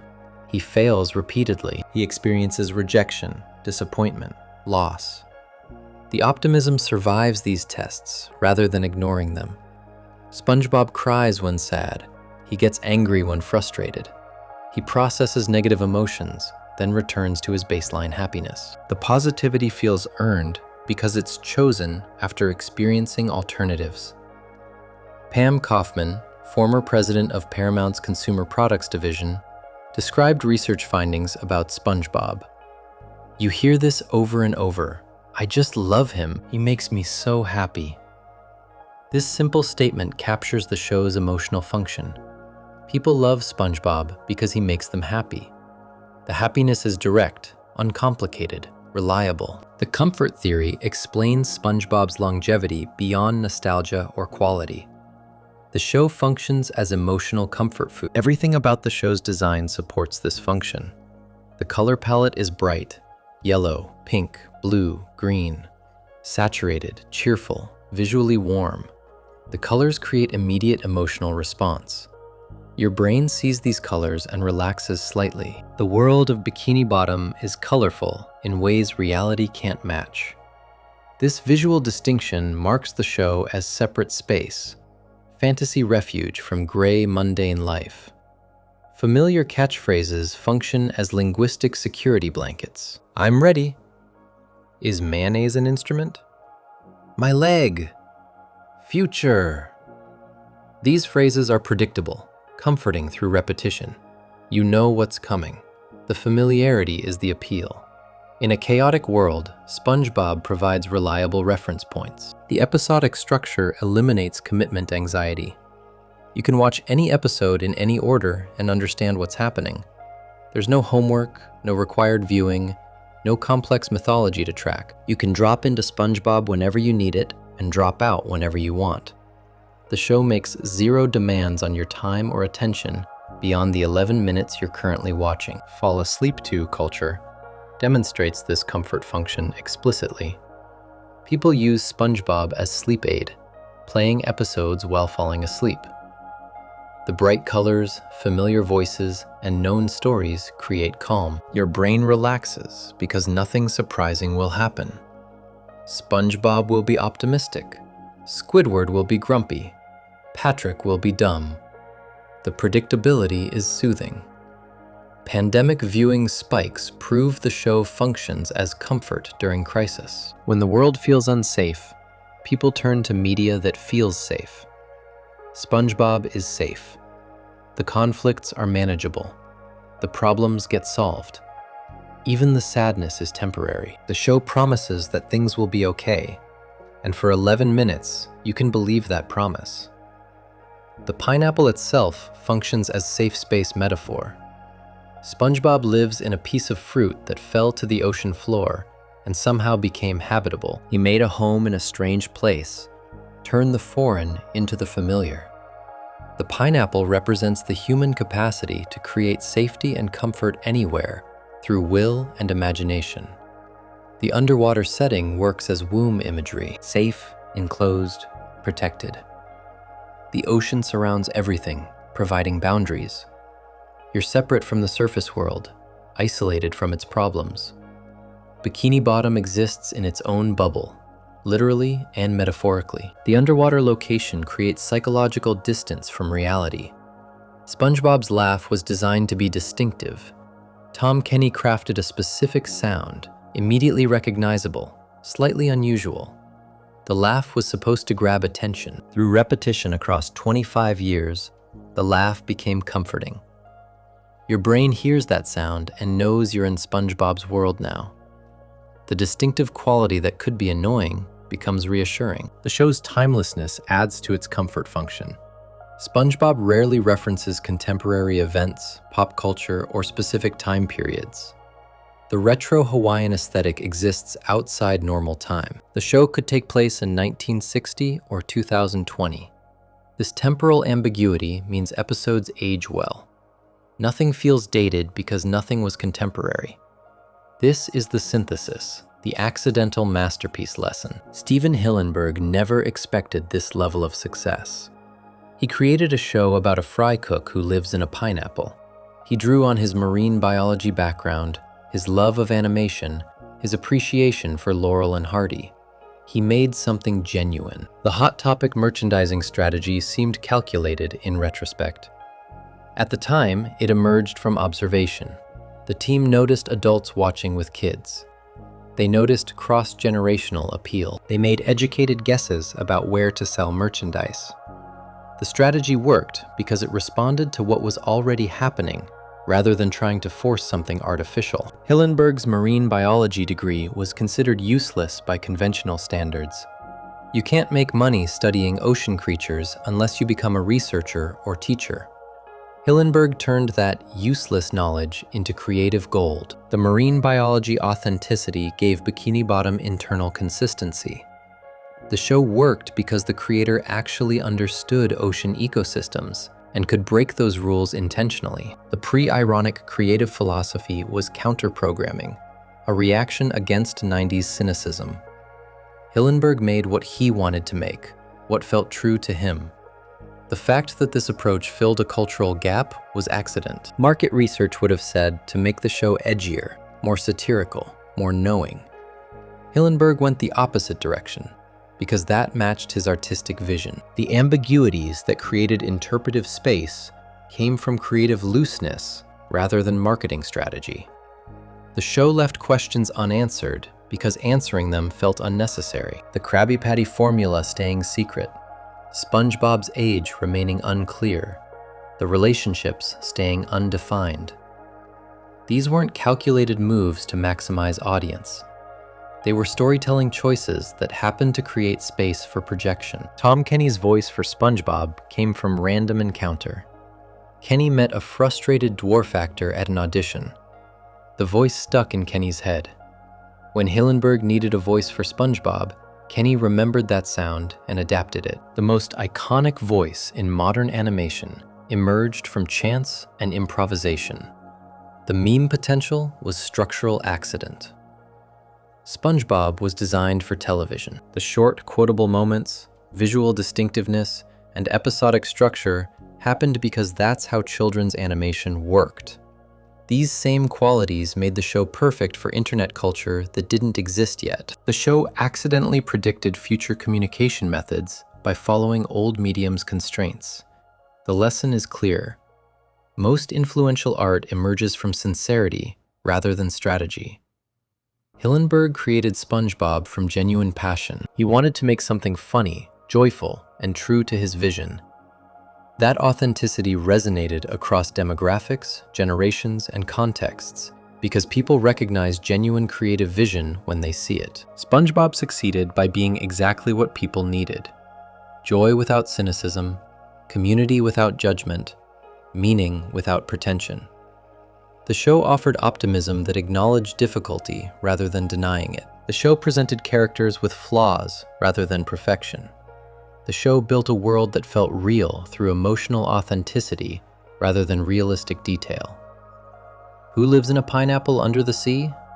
We all do, metaphorically. We all live in strange places, trying to make them home. We all wake up in the morning, trying to convince ourselves we're ready.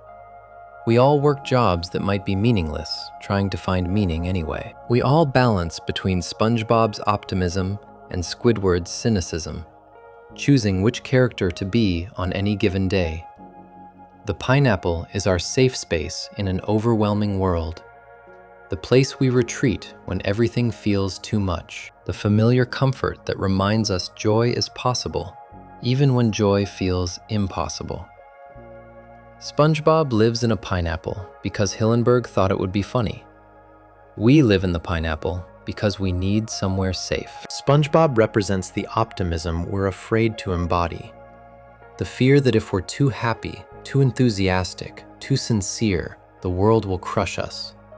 SpongeBob proves the world tries to crush optimism constantly, and optimism survives anyway. The character models how to maintain joy through adversity, how to keep trying after failure, how to find meaning in circumstances that feel meaningless.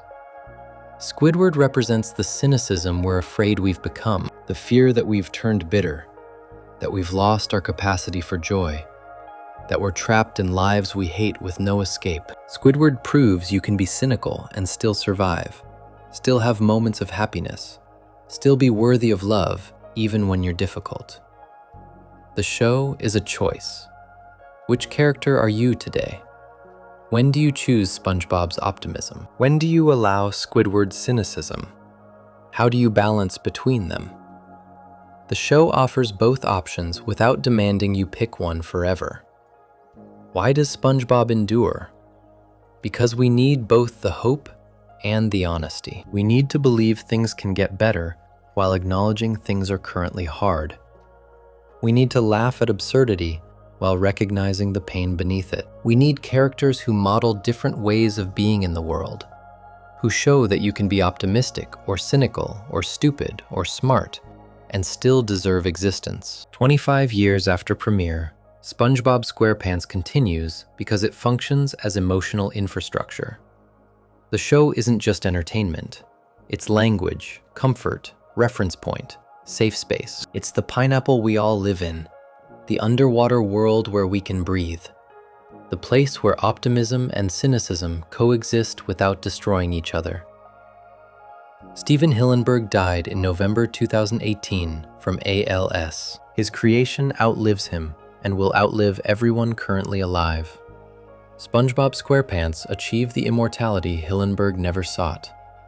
The show exists now independent of its creator, sustained by the people who need it to exist. Every morning somewhere, a child watches SpongeBob for the first time.